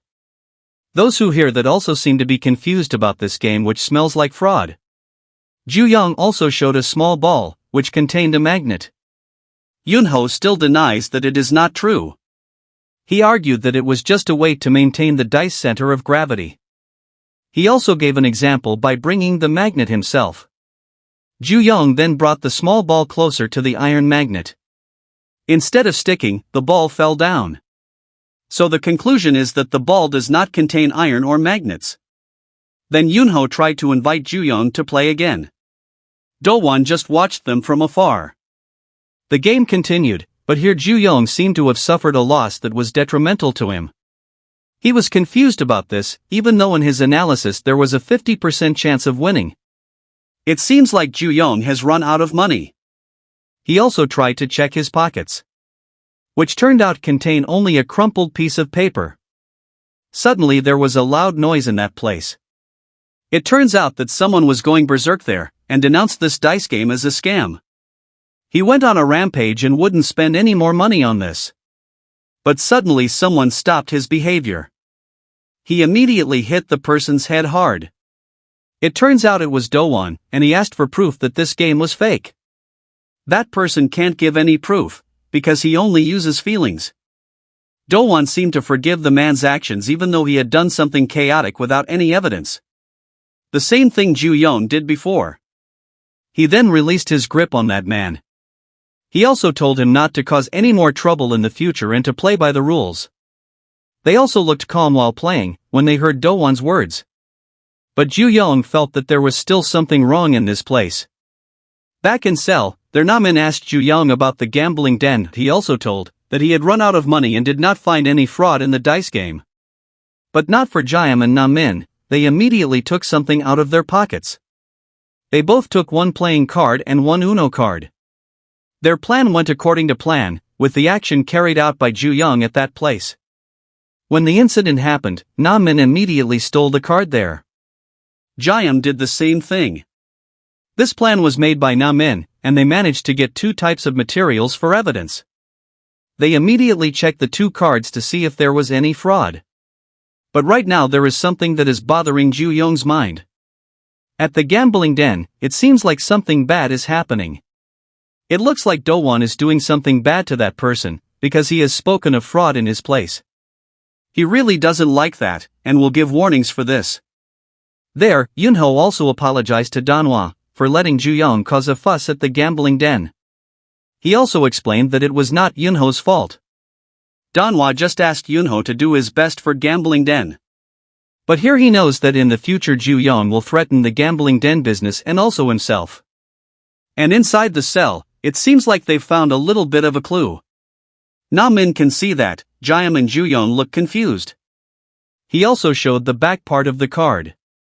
In the regular circular pattern, there are two different sized circle. That it is a marked, all lay people also know, if they look at the back of the card, that this is a fraud. Finally Ju Young gets enough evidence to expose the gambling den fraud. In the future, if Ju Young causes trouble again, Do-won will punish him for it. This also applies to Ju Yong, that soon he will reveal all of Do-won's rottenness.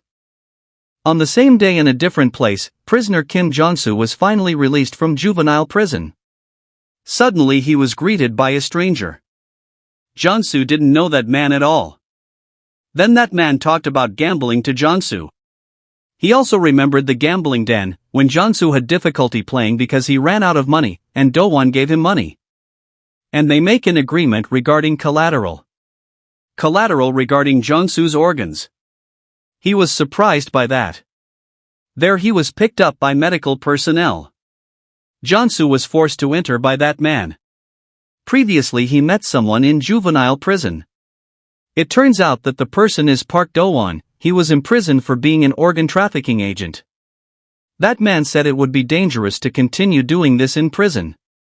But Do-won casually replied, it would all be easy if it was solved with money. Then back into the cell, there when Ju Young observed the card, only a slight difference was visible. It seems like the cards Jaeam brought were almost flawless. But Ju Young will immediately attack with the existing evidence. That tonight they will go to the gambling den. In this place, Ju Young will reveal everything. It looks like Yunho has welcomed Ju Young's arrival who wants to play. He will play trump card, and Yunho will host the table. First start a game at the table, then in front of everyone, he expose how this place is rigged. But suddenly Ju Young was shocked when someone approached him. It turns out that person is Do-won. It seems like he wants to play cards with Ju Young. He was still confused and shocked by Do-won's arrival. It looks like he can't wait to start playing. At that moment, Do-won immediately spoke about Ju Young who was looking for members of the Heavenly Dragon. But he did not reveal whether it was actually true. But Do-won wants the truth answer when he wins this game with Ju Young. He didn't have a problem with that and accepted it. The prisoners seemed interested in watching their match since it was first time. But Do-won offered Ju Young what game he wanted. It seems he didn't choose the dice game. Ju Young will choose the trump card game. Yunho also explained the rules of the game to both parties. That in the game have to find the same number. If it is the same, then the player's turn can continue.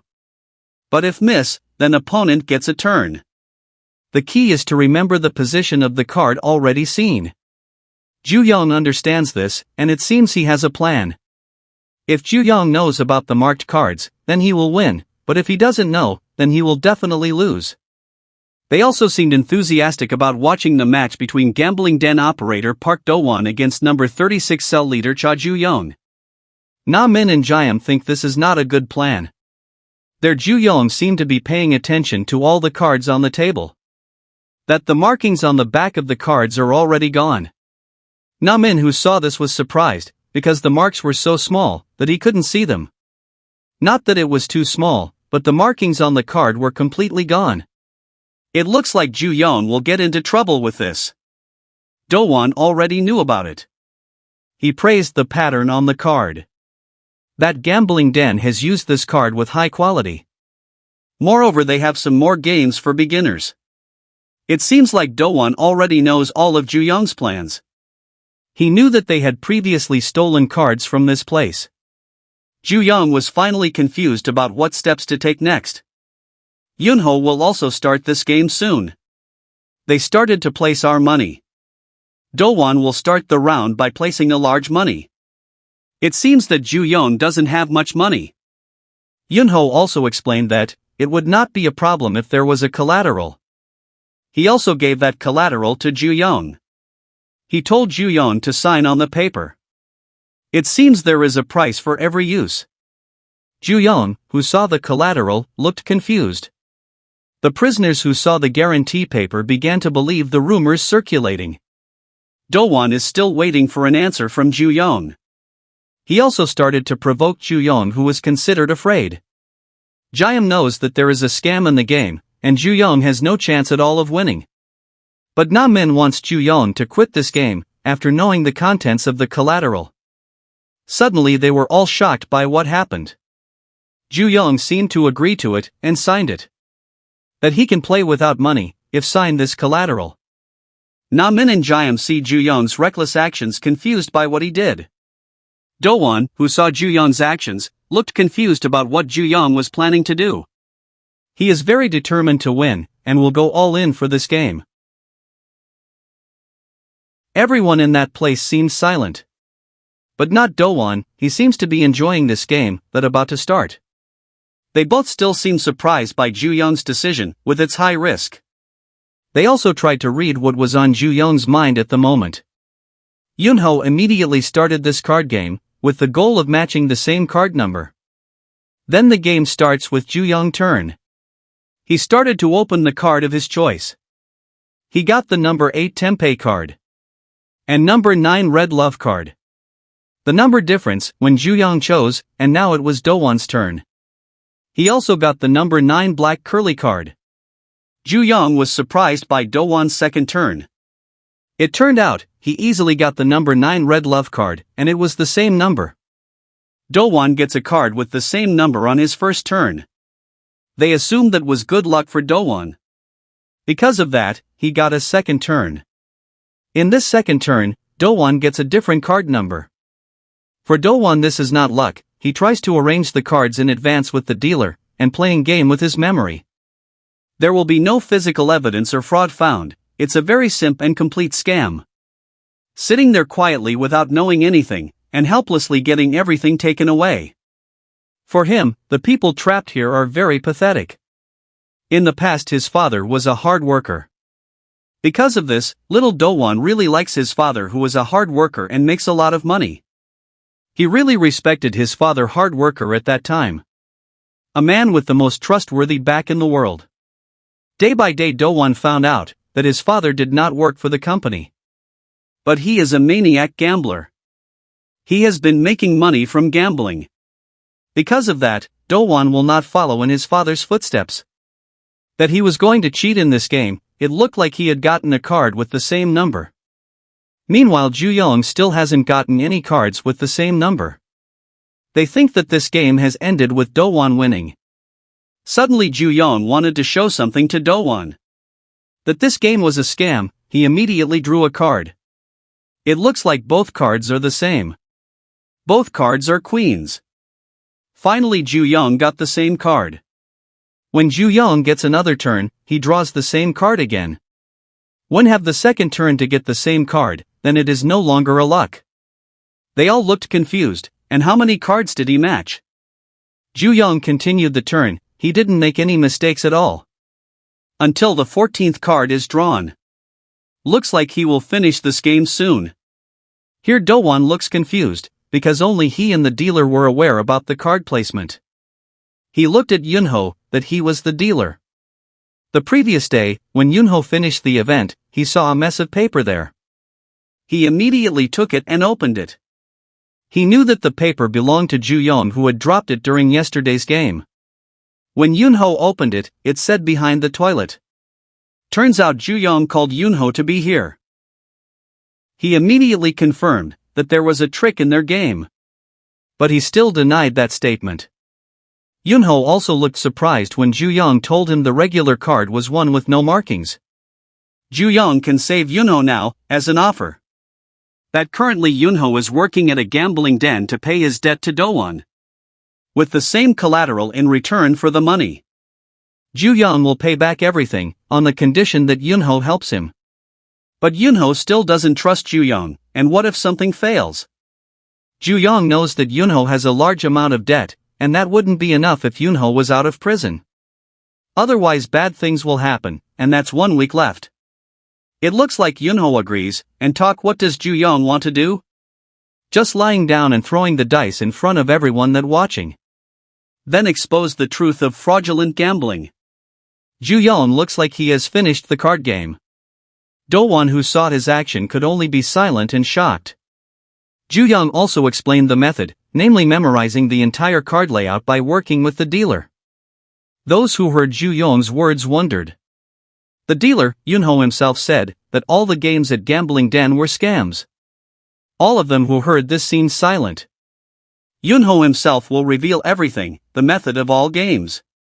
When they heard the dealer's words, they immediately asked Do-won for responsibility. Do-won still seems to be avoiding this. That what Yunho said was just nonsense and it was not true. While Do-won was defending himself, suddenly an attack came his way. It turned out that Ju-young immediately hit Do-won hard on the table. He also talked about rules justification. At that time, if his gambling den is to be a scam, then they is free to do whatever wants to Do-won. That's what he said himself, and now his gambling den has been proven to be a scam. And now Ju-young will do something bad to Do-won. Do-won was surprised by that. That incident happened. Ju-young had smashed the table into Do-won. It seems like Do-won managed to escape from Ju-young's attack. But a sudden attack came towards Ju-young's face. It turned out, Do-won who had previously managed to dodge, and now he hit Ju-young hard until he bounced far away. He immediately approached Yunho who had betrayed him. Do-won will make Yunho pay for the betrayal he has due. He gripped his neck strongly. One of the dealers was seen taking away evidence. He also knew that one of the dealers was trying to get rid of evidence. Yunho couldn't do anything, and now he was in danger. Do-won immediately slammed Yunho hard down. He knew that someone was coming towards him. It turned out that Ju-young had gotten up, and immediately ran towards Do-won to punch him. Do-won used a cunning method. Just before Ju-young attacked, he threatened to use Yunho as a hostage.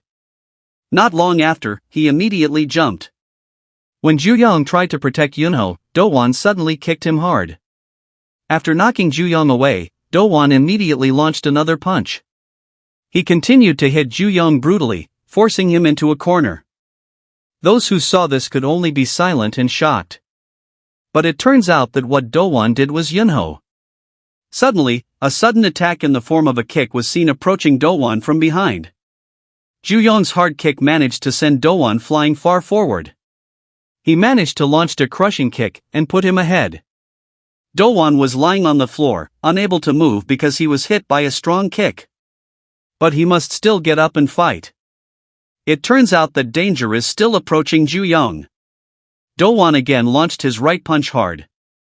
Ju-young easily managed to avoid Do-won's blow, and he immediately made a counter-attack. He threw multiple punches at Do-won, leaving him cornered and motionless. It looks like he received quite a lot of damage, resulting in a lot of injuries. Until finally the final blow was received by Do-won soundly. Ju-young managed to land the final blow. However, Do-won's persistence made him survive. He managed to block Ju-young's hard blow with his face. Na-min doesn't believe that either. Suddenly he slammed his knee into Ju-young's stomach hard. He also received large damage as a result of the attack. When Ju-young was in pain, Do-won was seen immediately throwing his fist. Finally, a hard blow from Do-won succeeded in making Ju-young far away. He managed to survive Ju-young's attack, and now put himself ahead. Ju-young bounced into the car window and broke it. They thought Ju-young had lost this fight. Na-min thinks Ju-young seems to have lost this fight.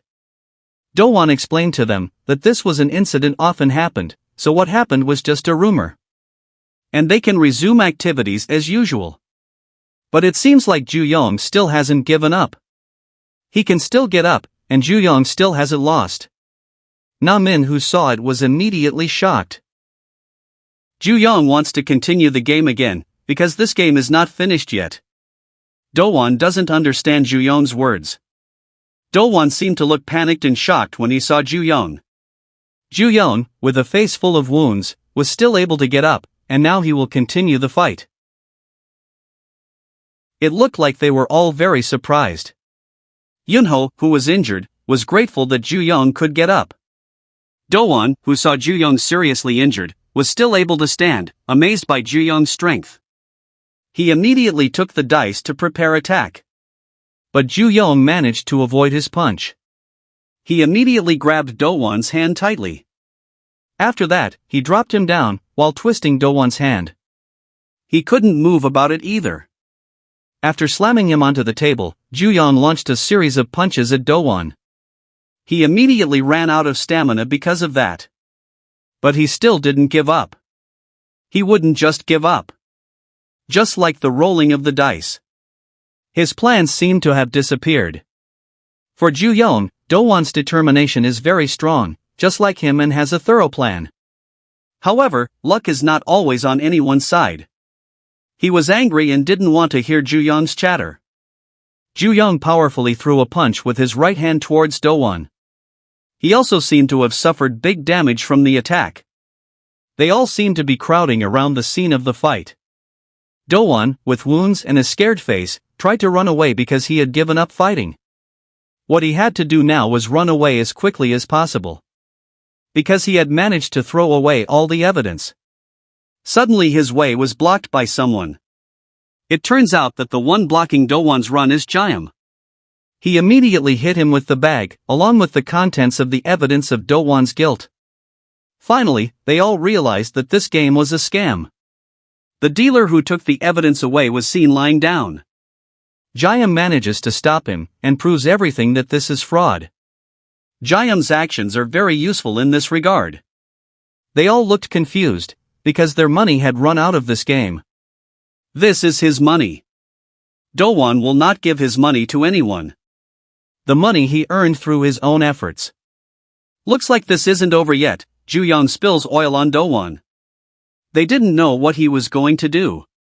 Can see fire sparks above Do-won's head. This game is still not over for Ju-young. He had prepared an electric shock for all of this. But Do-won is worried about his money being exposed to oil. He was afraid of what Ju-young would do to him.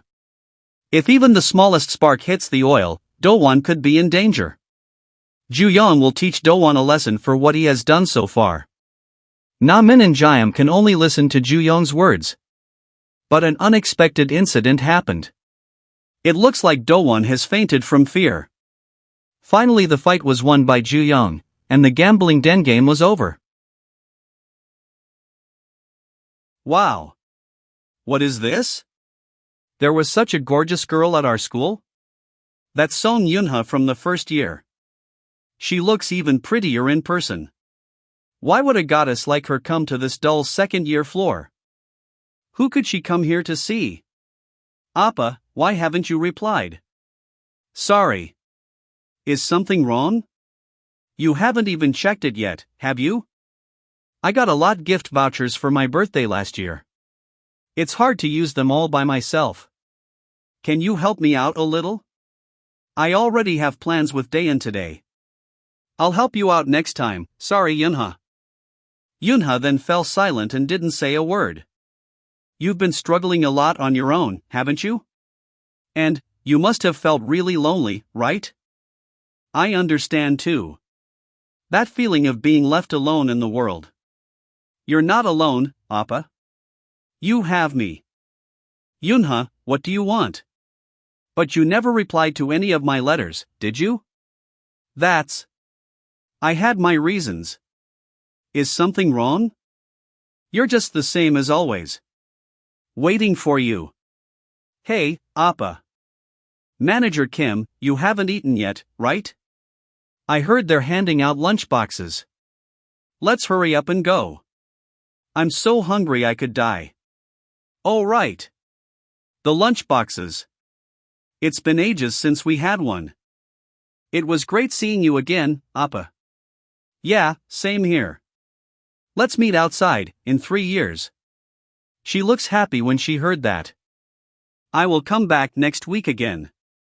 I have to do regular agreed volunteer work, every Sunday at our church. I'm glad we'll get to see each other often. Right? Did everyone enjoy their meal? I'll take care of the cleanup. Trash should be cleaned up by trash. Saint, please rest easy. I'm the real trash here. Quick, hand me the mop. No, please grant me your grace. Still the same, huh? Seeing her act like that with a criminal. She's got a strong stomach. It's disgusting. About that rumor, it seems like it could be true. The rumor, could it really be that? That Song Yoon has been frequenting a motel. The saint is indeed a saint. A holy woman. Lord, I am deeply saddened. I'm so deeply saddened too. Lord, when will this boring time end?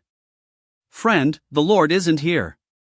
You will know the truth, and the truth will set you free. This means that anyone can be liberated from sin and find salvation through the truth and love of Jesus.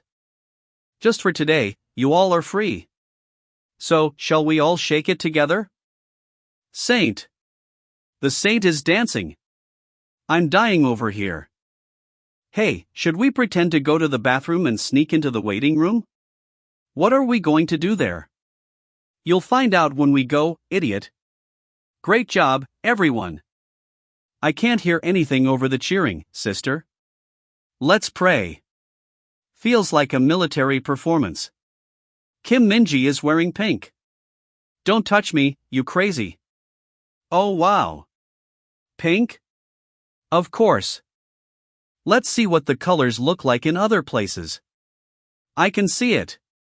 You'll be seeing something else now. Hell. They looked shocked by his sudden appearance. Punches were aimed at them. The 10 Commandments. Commandment 7. Thou shalt not commit voyeurism. Such blasphemous deeds. God will not forgive this. What is this sound? Juyong Appa. What's going on? She looked terrified by what had happened. Seeing them unconscious, she immediately hugged in fear. Were you very surprised? A week later. And so, the Lord forgives the sins of sinners. Donation items storage. Moving donation items is already hard enough. What is this now? Have you finally caught on? It's too late, you idiot. Have you finally caught on? They attacked Juyong simultaneously with knives. Hey, you'll get cursed for this. How could you damage the donation items? You should go take a shower. Just looking at you. It doesn't seem like you're the ringleaders. Juyong quickly finished them off in one attack. Who told you to do this? What was that loud noise just now? What are you doing in the storage room? What is this? Students. Why are you here?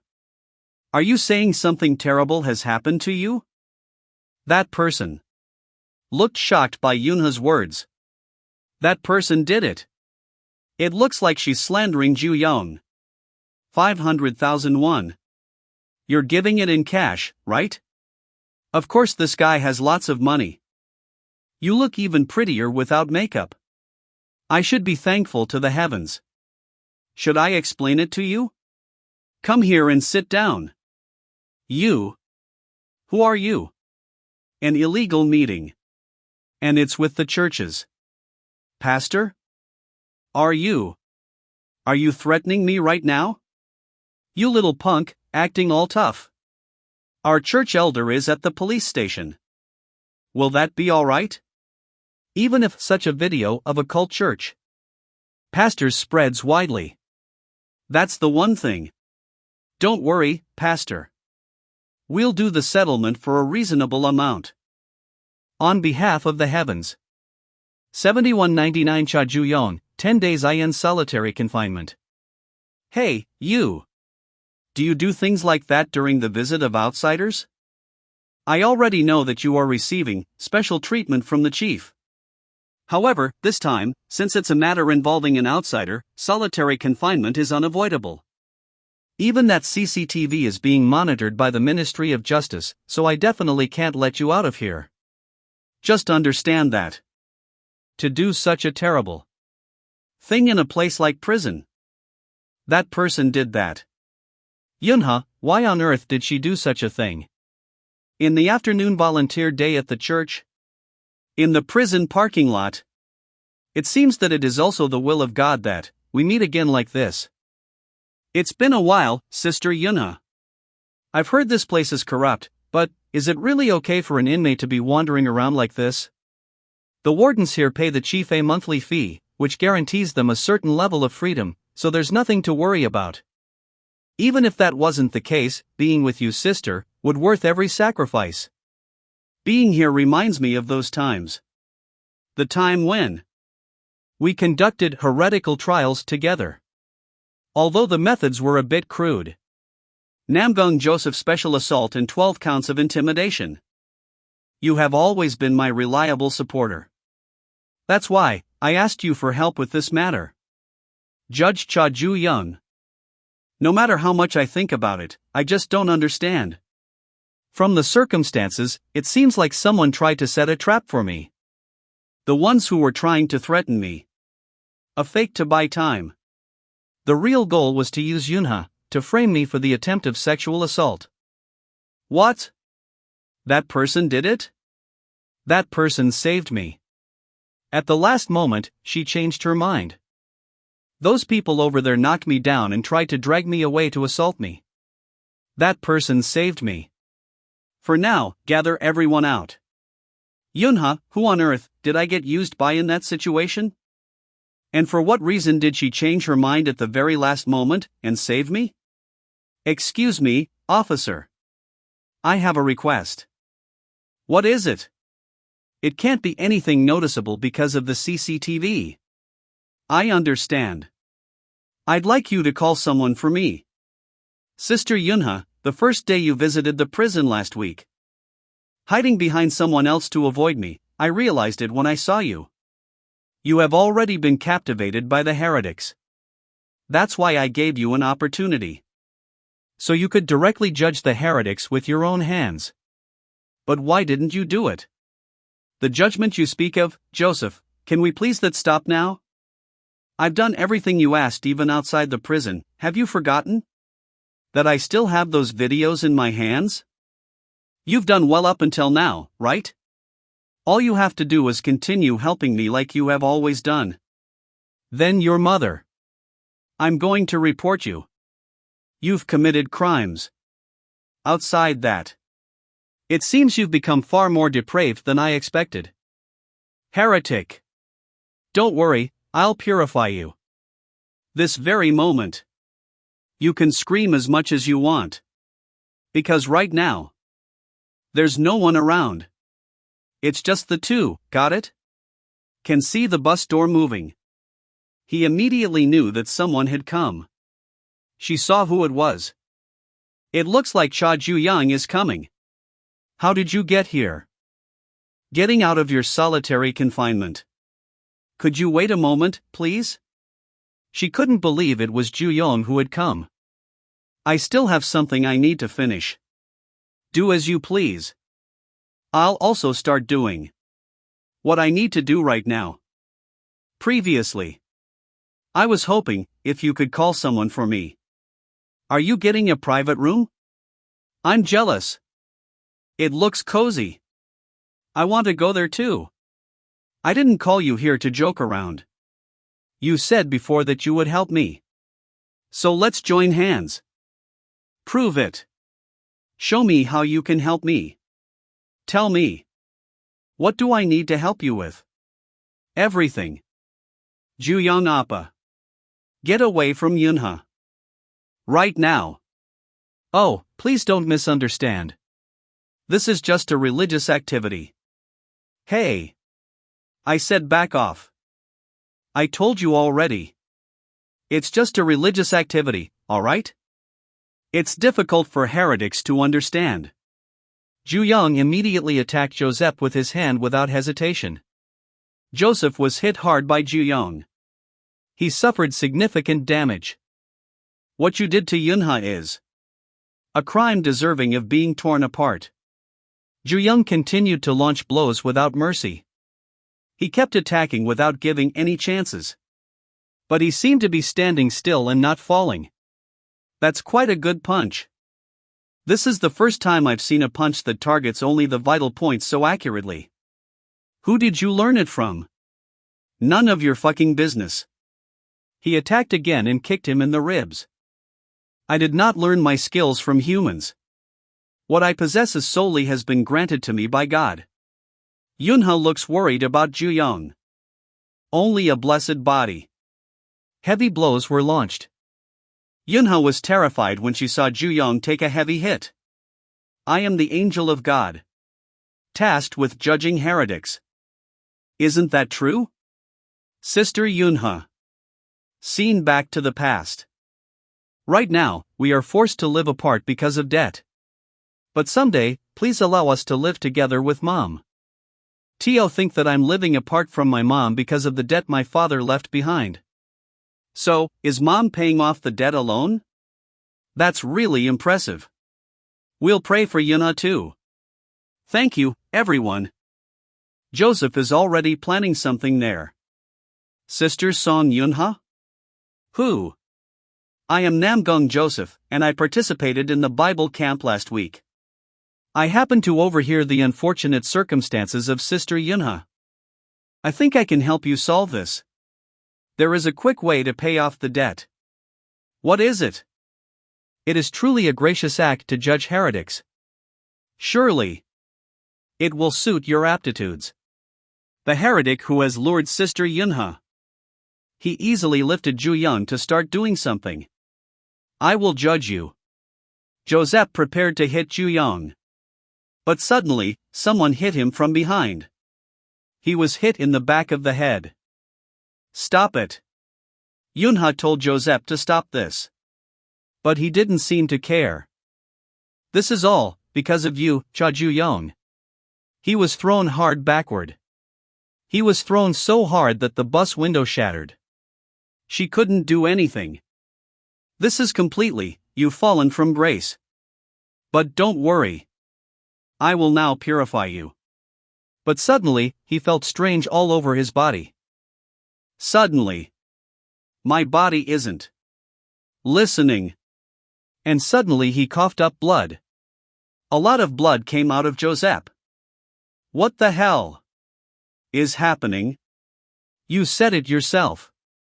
An attack that only targets vital points. Even with a blessed body, you can't possibly endure internal injuries, can you? You don't seem to be in a good condition either. Things turned around. This is nothing compared to the pain Yunha has endured. It looks like he's planning something. Prepare something for Joseph immediately.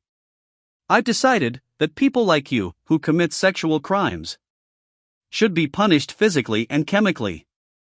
It needs to be completely castrated. Yuna, wait just a little bit. It'll be over soon. That criminal in front of you. I'll make sure you can't do any of your dirty deeds again. This is really frustrating. Shall we end this? Disgusting religious cosplay here? No, the internal damage. Do you still not understand? The more you move, the more damage you will take. They landed blows to each other's faces. The damage I'll receive from your attack will get much greater? Go ahead and check. Then they exchanged blows. The exchange of blows continued. That's impossible. My body can't take it anymore. If it comes to this, I'll use her as bait. You said it was a blessed body you have, but in the end, is this all you can come up with? A hostage situation? It's been a while since I've faced such a size difference. So it took me some time to adjust. But compared to that human's body, yours nothing. Joseph laughed. You're laughing? I have videos of all the crimes I committed with her during that time. Should I send them to her mother? What if she finds out about her beloved daughter, who has been pretending to sell her body, but actually she is a criminal extorting money through blackmail? I'm already looking forward to what kind of expression your mother will make. Go ahead. 5 counts of sexual assault. 9 attempted sexual assaults. 4 counts of sexual harassment. All the crimes you committed, and haven't been revealed yet. I will expose every single one of them. You can't do that. If you're going to threaten me, at least do it properly. A taser gun. Why do you have that? No. What do you plan to do with that? Ju Young fired a taser gun at Joseph, causing him to be electrocuted badly. I already told you I'd make sure you can't do dirty deeds anymore. Good thing you brought it just in case. You have been hit there before, and since it landed exactly there, you probably won't be able to act like a man for the rest of your life. This, what should I call this, castration? Ju Young Appa, are you okay? Sorry, because of me, even you. Is this really the time to worry about me? Why didn't you say anything earlier? That you were being threatened like that. Appa, how did you even come here? It's a habit. Ha! I have something I want to say. When you try to hide it, you have a habit of twisting your hair. I should have picked up on it sooner, I'm sorry. Wait, come here for a second. You've got a cut on your face. It's just a scratch. It's nothing like this. If I put some saliva on it, it'll be fine. You swung an umbrella at that big guy without any fear. From now on, never do anything dangerous again. Got it? Yes. Hearing that from Ju-young, she was very happy. Hey there, young couple. Isn't this a nice picture? How can lonely people live in sorrow? What is know it? You. Why are you suddenly revving the engine? I don't know, just step on any. For all the singles in this world. All couples. It's hellbound. Gangsters use a lot of ways to get rid of dead bodies. They bury them in cement, in the sea, or burn them in the cemetery. They're all significant ways of eliminating traces. We don't need to do that. Ju Kangchan Heavenly Dragon's Operations, Chief Cha Kangryong's right-hand man. The Heavenly Dragon's method is to make sure Reyes is possible at any time when needed. By fresh preservation. Finally, is there something you'd like to say? Did Cha Kangryong order this? You Heavenly Dragon rascals, you didn't want to share the pie, so you totally crushed the Alliance organization. You think you can last long? If you don't stop now, it won't be long before you meet a shitty end. How this ends? You can watch that from there. Yes. Ju Kangchan of the Heavenly Dragon speaking. Is that really true? What is this? What is happening right now? Let's find freedom. If we keep going like this, at this rate, won't this be considered as breaking out? Inertia drift. Brutal driving. By breaking through the wall in front. But the bus stopped there and the wall was not destroyed. Yunha, you okay? I'm fine. Are you out of your mind? We almost got killed. What? I said run. The guards began to approach them. Get out of the bus. The officers left, right? Alright, that's it. Now that huge-ass pervert will take the blame for escaping prison and damaging an external vehicle. What? That's why you did that. With what he did, he can't even use the CCTV to prove his innocence. Perfect, right? Yeah. Perfect. Alright then. Gu Seju, off. Bye-bye. Have fun, you too. You should hurry back. Yunha, the sister must be looking for you. Okay. Wait. I almost forgot the most important thing. I think you should keep this. A small doll hanger was given. This is. Looks like he knows this thing. Wow. Dayan Uni 1-3. Dayan, you said you were bad at it earlier. Did you see my skills? Appa, try harder. It's harder than it looks. In the end they got 3. Let's take one each. Daddy bear. Mommy bear. Baby bear. Aren't they perfect to share among familyless people like us? I mean, you know that saying. With this, we're together no matter where we are. Well, something like that. Dayan. I can't take how cringy this is anymore. You got a death wish? I like it. But the more I look at it, doesn't this kinda look like me? I found this while packing up things in Uni's room. With this, we're together no matter where we are, well, something like that. It was on top of her desk where it was easiest to see. Doesn't this kinda look like me? It looks like a really disobedient bear. Then I'll get going now, Appa. Yeah, be careful. Yunha went away leaving Juyong. Why is she in such a hurry? I can't say it to him after all. Day in uni, I was loyal to the end, at least, right? Next time, you can't say anything if I say I like him, okay? Did you hear? That tattooed religious perverted pig is a eunuch now. How the hell did you use it? 1,000,000 volts on his you know what. More importantly, why are you in there? I was jealous that you get to be in solitary confinement. So I caused some trouble. Next time, then. Oh. Getting interrogated is thrilling. How on earth did you get me out of this solitary confinement room? The correctional officer clearly said this place was being monitored. Plus, you even got me that taser. You were the one who told me about his true crimes. Who on earth are you? It's still a secret. Anyway, I clearly proved myself, right? All right. Let's join hands. Punches of happiness. Now, tell me exactly what kind of help you're gonna be. Don't tell me, are you sleeping?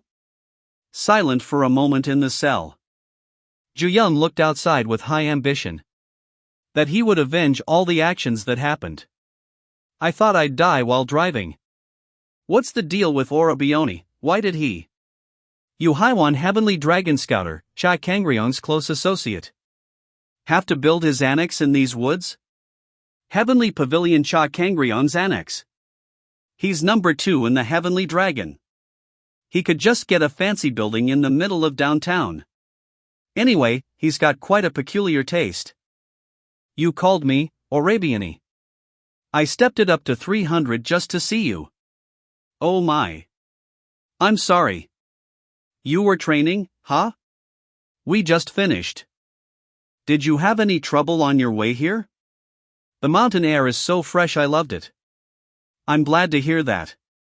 Right. You have something to tell me? Yes. It's about the young master. The chaos that has been happening all this time is this man's doing. Heavenly Pavilion, Cha Kangryong's building. Speak. They sit down to discuss. Is that so? You must be so proud of him as a parent since your son has been so active. Tell me about my son. After the young master entered the juvenile prison, there was word that conflict came up with several of its leaders. As expected, the young master beat all of them. The heavenly dragon seed was also present among the fighters. This speed was seen or unheard of. It was truly remarkable. It seems the opponents I had an eye for were all beaten by the master. It really hurts my pride. I'm disappointed. What I wanted to see was enlightenment. Right now, he hasn't bloomed into a flower, nor is he a bud. He's simply a sprout that's just begun to spread its roots. It's already been some time since he entered the prison, yet he's only caught a few leaders. If he was my son, he should have shown more. It seems we need a method to advance this enlightenment. Ah, yes. Do you know what Kim Yoon-suk said when I entered the jail? Who's Kim Yoon-suk? My dad. Is he crazy? What did he say? You dipshits.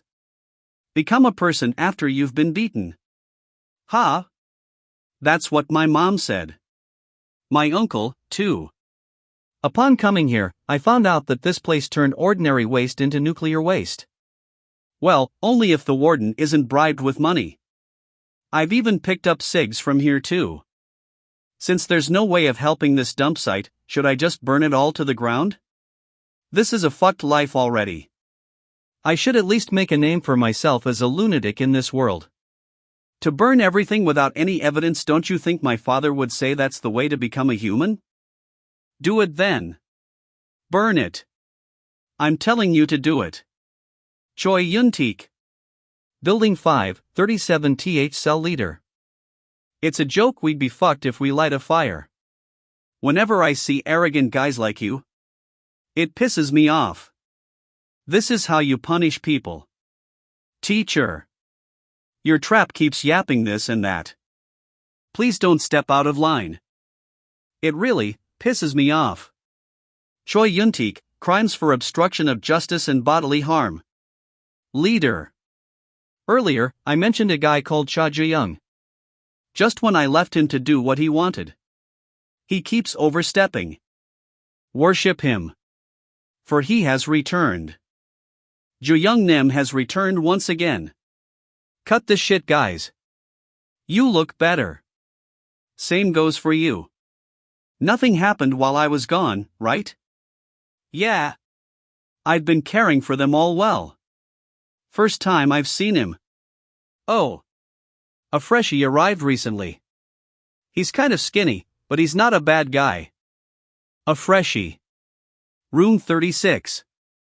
Your afternoon task is working outside. Hurry up and get ready. There's a term called God. It's a process where you stuff every known and unknown insect into a jar and after they've eaten each other alive. The last surviving insect is known to be the venomous one. Similarly, the juvenile prison is the same jar that's filled with venomous insects. My son is obligated to eat stronger, deadly poisons. Venomous insects, you say? I've already put them in. A very strong one at that. Working outside? Yes, the entirety of Cha Ju-young's cell room has started working behind Building 5. Works perfectly. Observing how Cha Ju-young is slacking like a loser makes my blood boil. I've endured long enough. Then how shall we? I don't care about leaders. Nor do I need names. I'm going to kill him. Ju-young. Covered in a lot of blood. What happened? Blood. The red paint isn't coming off. What blood are you talking about? I'll suck it for you. How'd you fall exactly? Work is finished. Expect more because work will be harder tomorrow. I'm aching all over. Should I press charges against the human rights organizations for forced labor? As if that would change anything. Huh? What? Why is there paint here? Wait. This isn't paint. Isn't this person the 37th cell leader? Son. Your father has awaited for the time when you might fully bloom. However, be cautious. So your stems aren't cut before you bloom. Venomous insects, you say? I've already put them in. First time I've seen him. Oh. A freshie arrived recently. I want to see how much you can struggle. My lovely son. Room number 36. This room's had a lot of personnel changes, hasn't it? You've got a new person. A new guy. He's fucking huge. He's kinda creepy. Just when Ju-young went into solitary. He looks like he used to run errands. What are you in for? Special violence? Or murder? Chirp. What's wrong with him? I told you he's creepy. A sparrow? What the? Where did the bird come from? I picked it up on my way here. Why would you bring it here? It looked like it was abandoned by its mom, and I felt bad for it. This place isn't a nest. It's flying. He chased the bird. What the? He's a lot more stupid than I thought. Thank God, he's a dork. Do-hyun was confused by the man's behavior. The bird was seen aiming at Ju-young's photo. Then he fell silent when he saw Ju-young's photo. What's going on, especially when Ju-young just came back from solitary? The head of room number 37. He was found unconscious and taken to the hospital, but apparently he had 23 fractures in his body. I wonder how many weeks it'll take for him to recover. There weren't any security cameras, so no one knows who did it.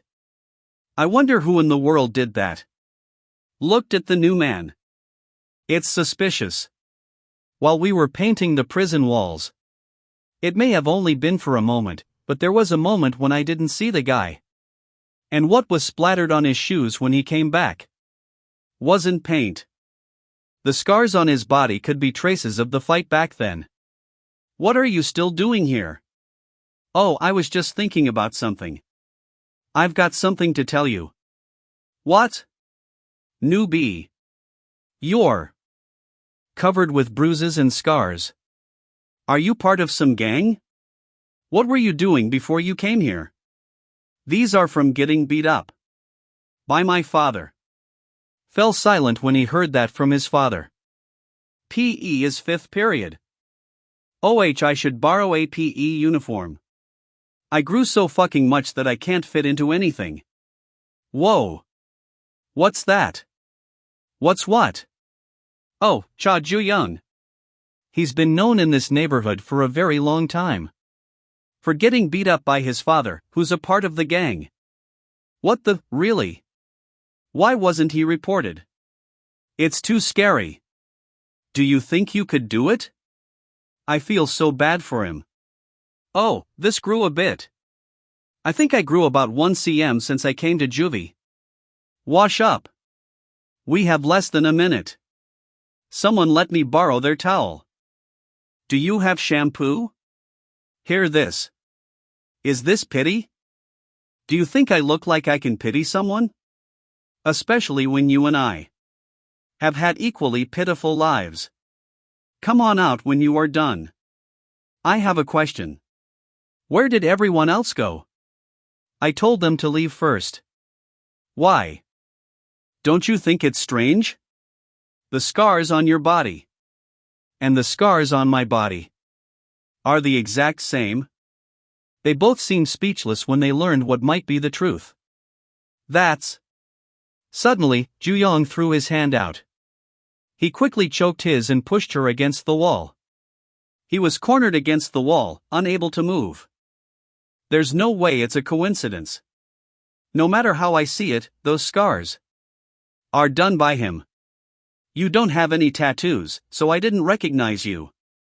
Cha Kangryong sent you, didn't he? Just silent with sharp eyes. Not gonna say anything, huh? Keep that up, why don't you?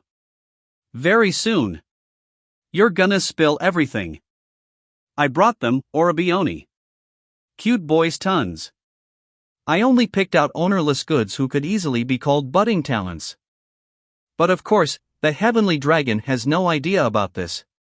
So you can use them however you want. Picked out, you say? They are all trash. You can tell with one glance they're all dumbfucks who can't kill one person. What I need is a hunting dog that'll rip into its prey. Leave the big one over there. And throw away the rest. Are you serious? Do you know how hard it was for me to find? A scream was heard. It hurts.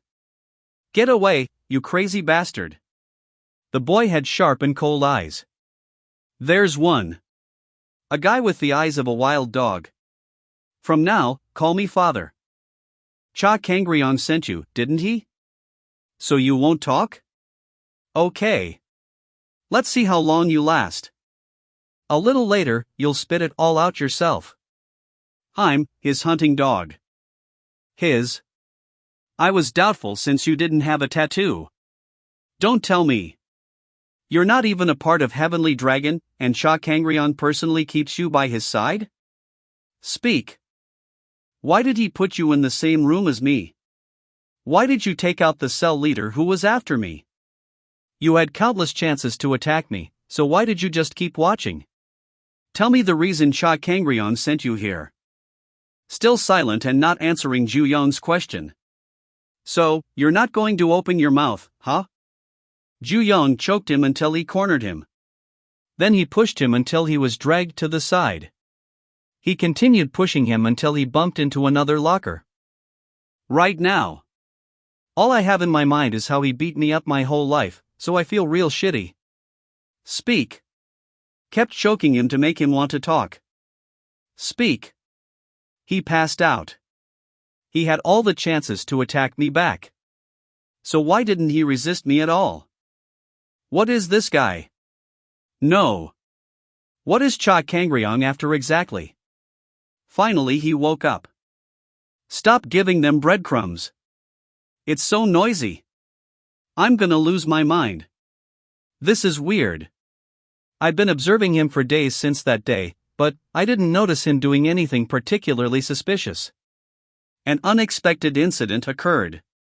But there he just remained silent. He went on with his day normally, kept his mouth shut even when I threatened or blackmailed him. And didn't show any aggression at all. "You can have my pork cutlet. Here. Wipe it off." Cha Kangreon wouldn't send him here for no reason. Hit by water spray. Are you? Oh. Ma Jayam. How did you dodge my water blast? I didn't even have to dodge it. Alright, that's enough, both of you. He also paid close attention to Ju Young. In the evening. I'll kill them. They want us to clear the hillside out of nowhere for the construction tomorrow? In the middle of the night? They even specifically picked out the 4 of us. Let's just finish this and leave. It's definitely weird. The guard specifically picked only the 4 of us to assign us a task at this hour? Something's really off here. You there. Are you close with Cha Ju-young? What? What are you suddenly talking about? Suddenly attacked Magyam brutally. That's the conclusion I came to. My side has way more grass. Switch places with me. Shocked by what he saw. Screams could be heard from afar. What's wrong? You're late. Do you get it now? Why he sent me to you. They seem to have gotten quite sharp. Your fangs that'll rip into the prey. For father, I'll bite and kill everyone. Of course, you should. In time, there's something I need you to do for me. First, enter Cha Ju-young's territory and cut off any external interference. Second, watch Cha Ju-young and figure out who's the closest to him. And third, kill them right in front of Cha Ju-young's eyes. All of this must be for my sake to make me stronger, I suppose. Your dad's a total nut job. And also that guy for actually listening to him. How did this happen? I definitely stabbed you in your vital points. Pig skin of all things, it smells disgusting. I told you it feels totally real when you stab it. That guy totally fell for it. What Cha Kangreon wants. I thought about what he'd be willing to do to make his son stronger. But who knew he'd really use that method again? As disgusting as always. Ju-young punched him hard in the face. So much that I can't bear it. How can I be sure he's my kid? Get lost from here right now. Sorry, I may be your mom, but I can't ruin my life because of you. Sorry, but if I let in a depressing kid like you, the other kids will suffer too. I can't let the orphanage's quality go down. About the orphan who joined our fam recently, a broker wants to buy him. Damn it.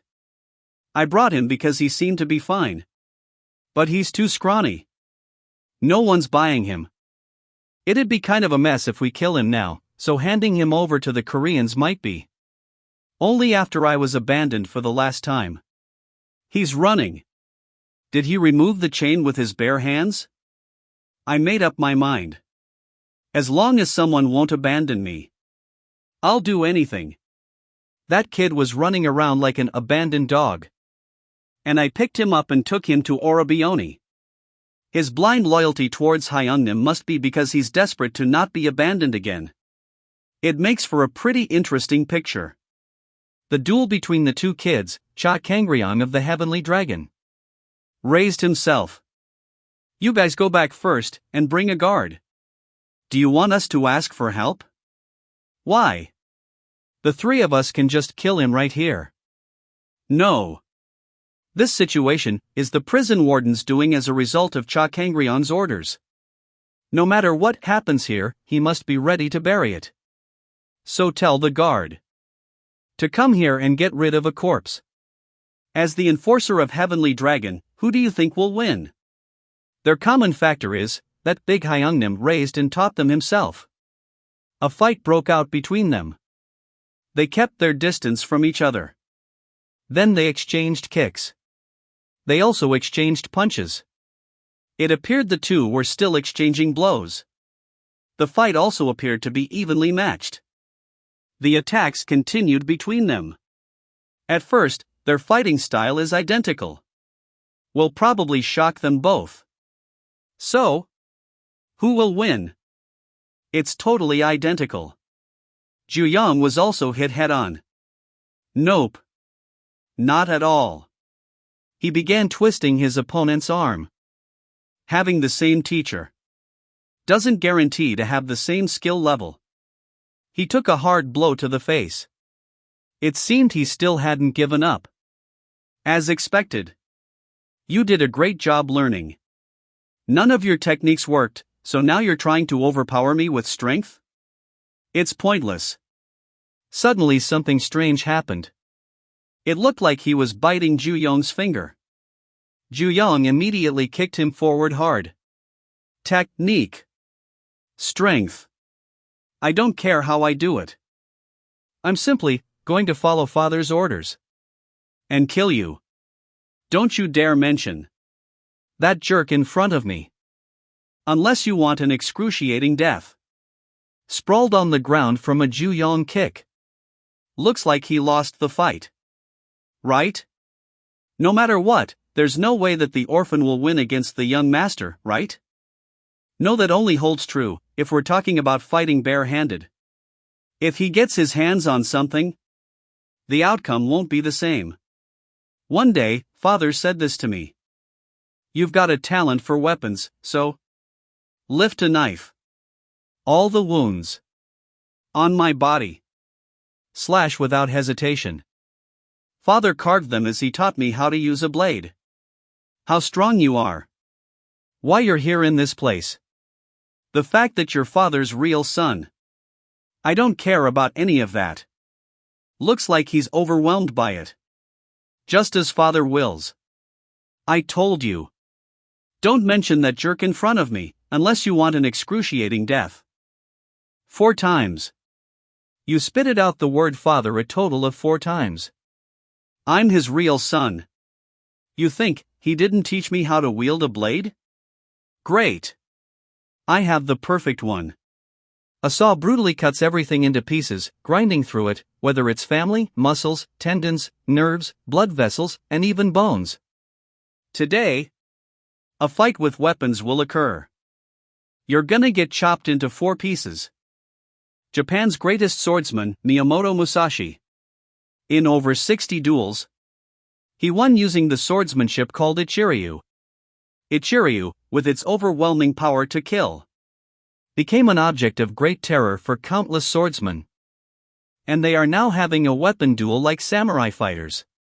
This movement, is this Ichiryu? With high speed, there's a mental pressure of 2 blades being used at once. Coming at me with an unpredictable barrage of strikes. This is going to be more dangerous than I thought.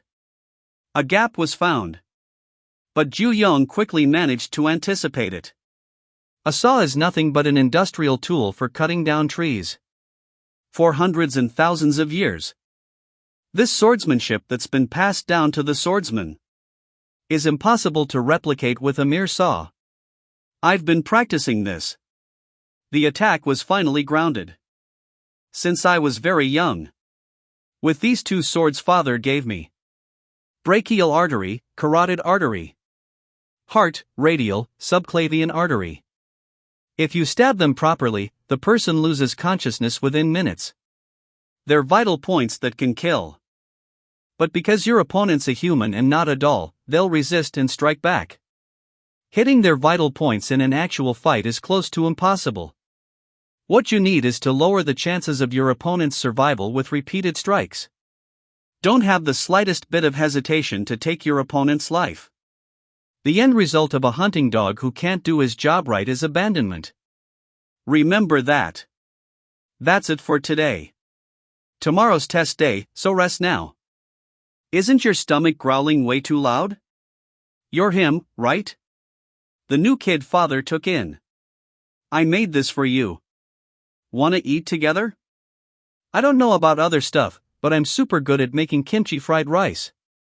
You must have been really hungry. Here, take this spoon. You're here because you don't have a family like me, right? Call me Hyungnim from now on. I'll make you all the rice you want. The unexpected happened. He finished him off without hesitation. And it was all witnessed by everyone. You pass. The reason the most skilled died in this exam was because of a moment's hesitation.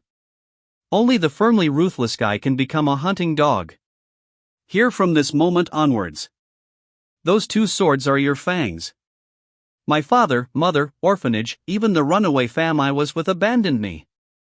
But that person gladly took in someone like me. He gave me a new life. To me, he's my father in the truest sense of the word. Ju-young hid behind a tree. And for his sake, he split the tree. Whether they were comrades I spent time with or complete strangers, I killed them all. You're no different, Cha Ju-young. I'll make sure to bite my fangs deep in your neck. How strange. You're clearly the prey here. No matter how great a savage beast, in face of such overwhelming pressure, you are bound to shrink. So how come you have the eyes of a hunter? And not a prey, Cha Ju-young? Alright, come on. I said stab me. Once is enough. You can swing tens, hundreds of times, but if you don't hit the vital point, it's all useless. Son, one day, when you face an opponent with a blade in his hand, don't cling to the number of attacks. Focus on avoiding a fatal wound. And wait for your chance. The moment the opponent gives you the tiniest leeway, stab that blade right in. Remember, if you pick up a blade, you gotta kill the opponent no matter what. Because if you don't, Ju-young threw a knife. That blade will pierce through your heart. Ju-young continued to withstand the onslaught of attacks. He waited for an opening to counterattack. Finally, the enemy launched a dual-blade attack. It seemed he had been prepared for it. He knew and realized it. Cha Ju-young, you. All the enemy's attacks were red. Keep receiving my attacks, while waiting for something. It's all pointless. Because with this, it's all over. Gotcha. Vital point. When a vital point was found, he immediately slashed the enemy without mercy. I was waiting for the moment you make a wide movement. Just like you said, the saw's kinda uncomfortable. If I had a sword, I could have chopped your head off. Ju-young's fighting ability with weapons is still very far away. Remember, if you pick up a blade, you gotta kill the opponent no matter what. That's not to say the saw doesn't have any plus points to it. The pain the jagged blade inflicts when slicing through flesh. The pain from forcefully grinding your way through the bones and cutting through them. The pain of blood vessels and the nerves entangling with each other. In terms of that kind of pain, a saw can't even compare to a damn sword. So, are you confident? Do you think you'll be able to kill me when you've never killed a person in your life before? Here, why don't you slice my neck? If you don't, I'll stab everyone around you to death. And then, I'll gouge out your heart. You've got quite the knack for pissing people off. What the? It broke. Well, I guess I don't have to kill you myself. You'll probably die from blood loss anyway. What's this? When he pulled the saw, he intentionally broke the blade. Cha Ju-young, why? Why did you? I'm gonna die. I'm dying. Doctor. The new guy stabbed me with the knife. He didn't actually stab you, though. What are you talking about, Ma Jiam? I was emotionally scarred. Please send me to the special medical room. We were so good to that new guy. By the way, how in the world did he end up like that? I heard he was in such terrible condition that he was transported to a university hospital immediately. I guess he survived. With this, I finally figured out what Cha Kangryong's motives are. First, hurt the people around me to make me mad. Second, create a life-threatening situation to obscure my judgment. Third, make me kill someone. And thus, make me cross the line as a human. At the very last moment, if only it weren't so obvious he wanted to die, I would have done what he wanted. It seems like was trying to. Raise me the way he wanted even in this prison. What's gotten into you? This makes me feel like total shit. Is there something bothering you? Should we ask them to move you to the special medical room? Don't flatter yourself. The only reason I'm playing along is to take control of the juvenile prison. That's all. Aside from that, I'm gonna do everything my way. He was in the ambulance. No. What's gotten into this dog? He might have noticed that we're gonna abandon him. This is what happens if a hunting dog doesn't do its job, even if it used to catch pheasants and rabbits back in the day. So you failed. This wasn't a difficult job. What a disappointment. I don't need a hunting dog that can't do its job. Throw him away. No, I would rather. He didn't want that to happen and tried to run. My father will abandon me if I go back now. No. Why isn't it opening? How dare you run away from the heavenly dragon? Any dog that tries to cut its own leash will be taken care of on the spot. Any last words? Thank you for killing me before I was abandoned. Yes. We took care of it. After checking his condition as soon as we boarded him into the car, it looked like he sustained really bad injuries. But seeing that it wasn't enough to kill him, young master definitely. My son. Alright, fine. I shall call you again later. Did something happen to your son? Cha Kangryong suddenly laughed. It seems like something good happened. Does it look like I'm in a good mood right now? Raising children never goes the way the parents want. The fact he didn't kill him means, even when I basically threw him the opportunity, I need a better way to teach my son. Suddenly there was a call from juvenile prison. What's the matter? Something bad happened. Cha Ju-young, no, your son. He caused. Your son suddenly went on a rampage. His friends were shocked by what Ju-young did. Ha! A rampage. Explain. This time, it looks like Ju-young will fight with some people. Your son might be in great danger. No. He might actually die. I hunted it down back then. With my bare hands. But you said it tore the mafia into pieces. It's impossible to catch a beast like that barehandedly. It's possible. As long as you know how to handle that. You'll be in high school soon. It's about time to plant it in you. The only way to transcend the limits of the abilities granted to the species of humans. The transcendent heart. My father. That guy, you see? He wants me to become stronger in the way he wants in a safe place. He doesn't want his only son to get killed or be turned into a cripple, you see. But I'd rather die than play into his plans. What kind of nonsense has he been spouting since earlier? Cha Ju-young, just tell us where you hid the money from the shops. So I'm gonna do what he hates the most. Put his son in danger. Wait. Don't tell me you. In the washing machine right now. You lunatic. That was the bribe we were supposed to give the warden. Don't you know that if we don't give that on time, all the shops are? Yeah, I know. Whatever. Catch that bastard. Let's beat him up and take him to the cell leaders. Tell them to come to me. Ju-young was immediately attacked by a mob of angry inmates. Not you, small fries. The cell leaders themselves. Arrogant rascal. Who the heck do you think you're ordering right now? He managed to defeat his opponents one by one. One last opponent was defeated. And they were all defeated by Ju-young.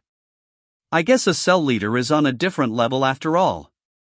Guys, it looks like we all have to go in. No matter how many small fries come at me. It wouldn't put me in danger at all. This won't do.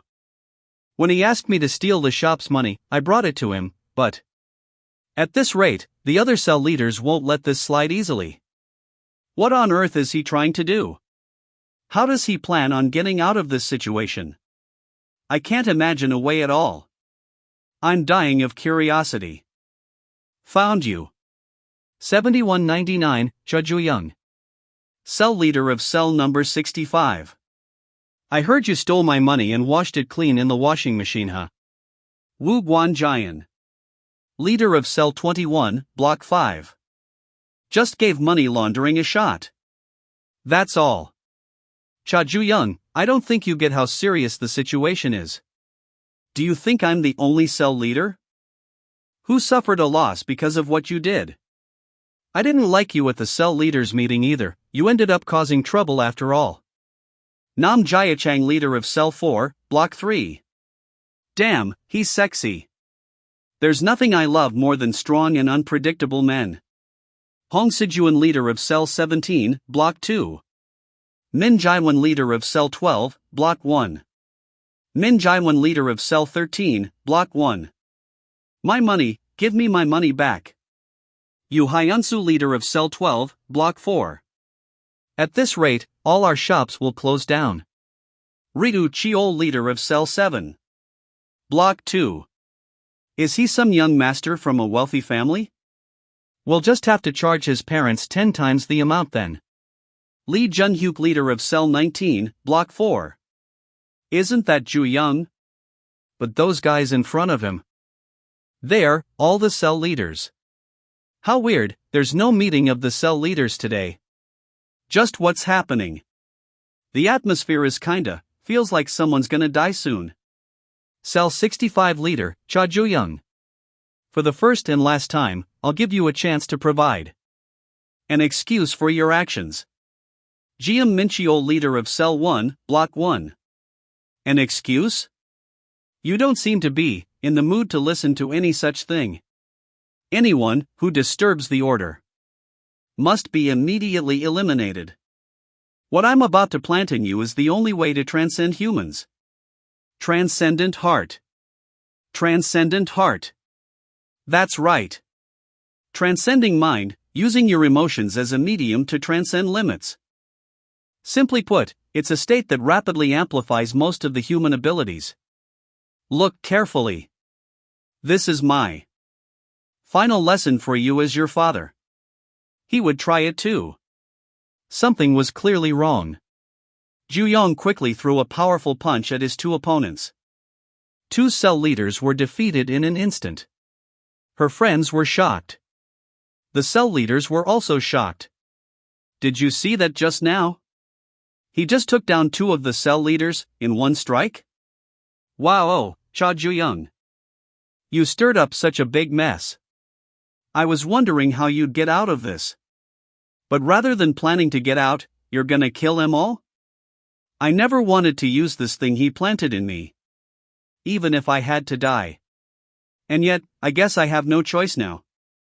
In 2003, in America, an ordinary housewife flipped a car to save her daughter who was trapped under a tire. 1979 in North Korea. Driven by the sheer desire to escape dictatorship, a person swam in seawater with a felt temperature of 14.5 degrees C for a whopping 12 hours. 1732, in Africa, a man with a burning vendetta against a rival tribe fought for 47 seconds wielding a spear after his heart had stopped beating. Similar to these scenarios, sometimes, in this world, superhuman phenomena take place. Where humans surpass their capabilities. Those are not mere coincidences or miracles. Emotions. It is the emotion that is amplified to such an extreme in response to a situation one is facing. So much so that it impacts the body itself. Transcendent heart. This is the only way a human being can transcend the limitations of their species. At this very moment, the emotion that completely filled Cha-Ju-young's heart as he entered the transcendent heart stage was none other than an intense rage directed at his father, Cha Kangryong. What was that? Cha-Ju-young and the other cell leaders. What on earth are they doing? I didn't want to use it even if it killed me. In order to use this thing he planted in me, I gotta fill my head with his thoughts, you see. And that feels like shit. He keeps mumbling to himself, like he's some hero having his monologue. You're bastard alone too. You Hyunsu leader of cell 12 of block 4. So damn annoy. I'm the one who has always been alone. I was always alone. To me, the sound of others' happy chatter was always irritating. All I did was discipline those noisy little brats. But the world started treating me like I was demo. As the attack unfolded, Ju Yong quickly delivered a knee kick. The enemy was defeated in one strike. They were all shocked by what happened. Nobody asked. It's around here. Your Achilles tendon. I wonder what sound it'll make. The sound of tendons tearing and ligaments contracting. When those sounds vibrate in my eardrums, they send chills down my entire body. I was particularly sensitive to sound since I was a kid. So people often called me a genius. But after that day, everything. Once again, one of the cell leaders was defeated by Ju Yong without a hitch. He was defeated in one attack. What the hell? What on earth is going on? How did he take down 4 cell leaders this fast? Don't drag the time. Really? As you wish. He managed to punch Ju Yong, sending him flying. He was sent flying to the outer perimeter. I'll finish this fight, then. Ritu Cheol leader of cell 7. Block 2. Defeat is not in my dictionary. Or rarely I couldn't afford to have it in my dictionary. To protect my people, I had to win no matter. A quick and powerful blow flew towards him. Ju Yong landed a hard blow on his enemy. The prisoners were shocked. Another cell leader was defeated in a single attack. I told you, didn't I? As long as I'm using this, it feels like simultaneous attacks occur. The attacks happen so fast and are difficult to avoid. Our mom never wanted us. We were newborn babies. But we could tell from her eyes. As time passed, that cold gaze started turning into brutal abuse. Don't bring up family in front of me. I was here wondering what on earth made him so confident to stir up this huge mess. But he had this plan under the wraps? Strong-armed men are so sexy. Hong Sijuan leader of cell 17 block 2. The gender doesn't matter. I have a thing for strong people. After all, the world is vast, and people have all kinds of tastes. He grabbed his face and knocked him to the ground. He lost with just one hand. Impressive. You took down 8 cell leaders so easily. I want to fight you with proper respect. As a member of the Heavenly Dragon. A Heavenly Dragon member for the ending?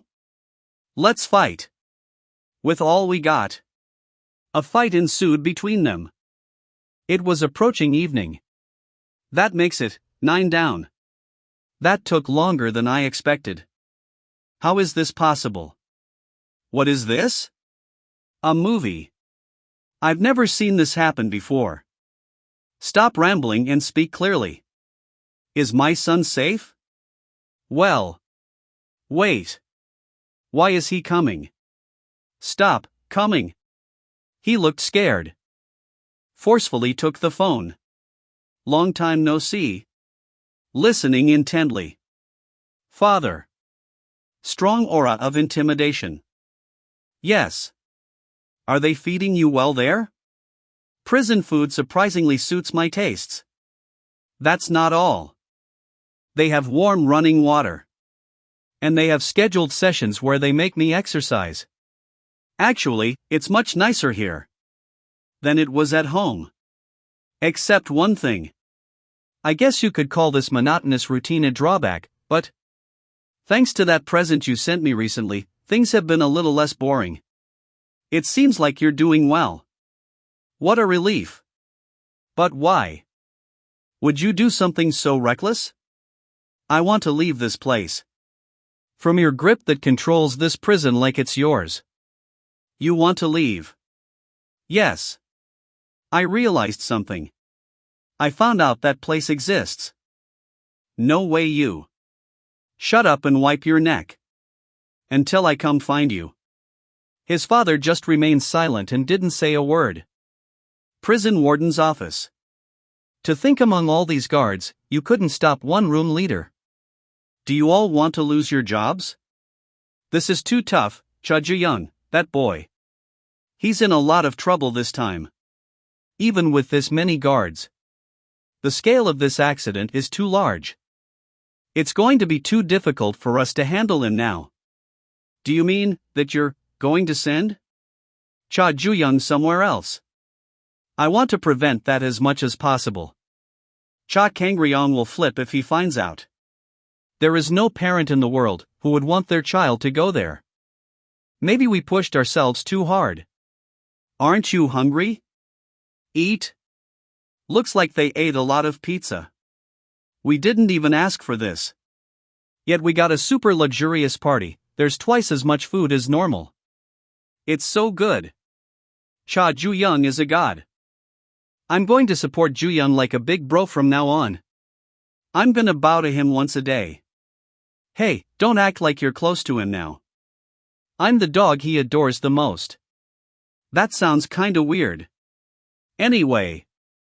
Ju-young. No, master, is no ordinary. He's the #1 room leader who took care of 9 room leaders all at once. That would mean our room is the room of power. We're the world now. Ma Jayam. And to think you were pretending to be cool. It's good. Ma Jayam also saw Ju-young, who was staring at the cupboard. Cha Ju-young, what are you doing over there? Have some before it goes cold, master. You guys eat.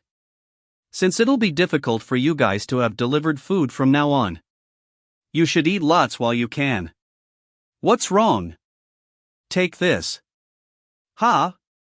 Take it if you need it. Seeing how you're really good at bullshitting, I think you're pretty smart. If you have nothing else to do, then study. How did you know that I'm smart? I might even get into Seoul University now. What the heck? Ju-young also gave something to Ma Jayam. Ma Jayam, take this if you need it. This is? What the? Isn't that better than what I got? I noticed that you're always scribbling in your planner in a corner alone. You might as well write a letter home. Your parents are gonna worry about you. I don't have anyone to send a letter to, so... Wait. There's something off with you. You ordered a crap ton of fried chicken, you're giving away the stuff you used, and you're telling us things you never told us. Anyway, you're acting way different than you normally are. It's as if you're about to go far away. I'm telling you. You're quick at catching things. Number 1799, Cha Ju-young. Pack all your personal items and come out. You're done with your goodbyes, right? Goodbyes. What does that? Solitary? Are you being transferred to another room? Because of what I did. You won't be able to see me at this prison, for the time being. I told you guys that there was something I had to do here, right? To do that. This is the best I can do. Wait, Ju-young. We couldn't even say goodbye properly. Thanks to you guys.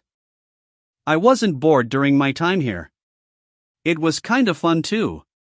Let's not meet each other again. At least not in a prison. I'm the one who's thankful. Be well, Ju-young. I said this before, but my sentence is 20 years. It'll get boring here, so come back anytime. We'll see. Ju-young left the cell. Children really don't do what you want them to. He has no idea how much I worry about him. It's not time to destroy that place yet. What awaits a bug that escapes a pot?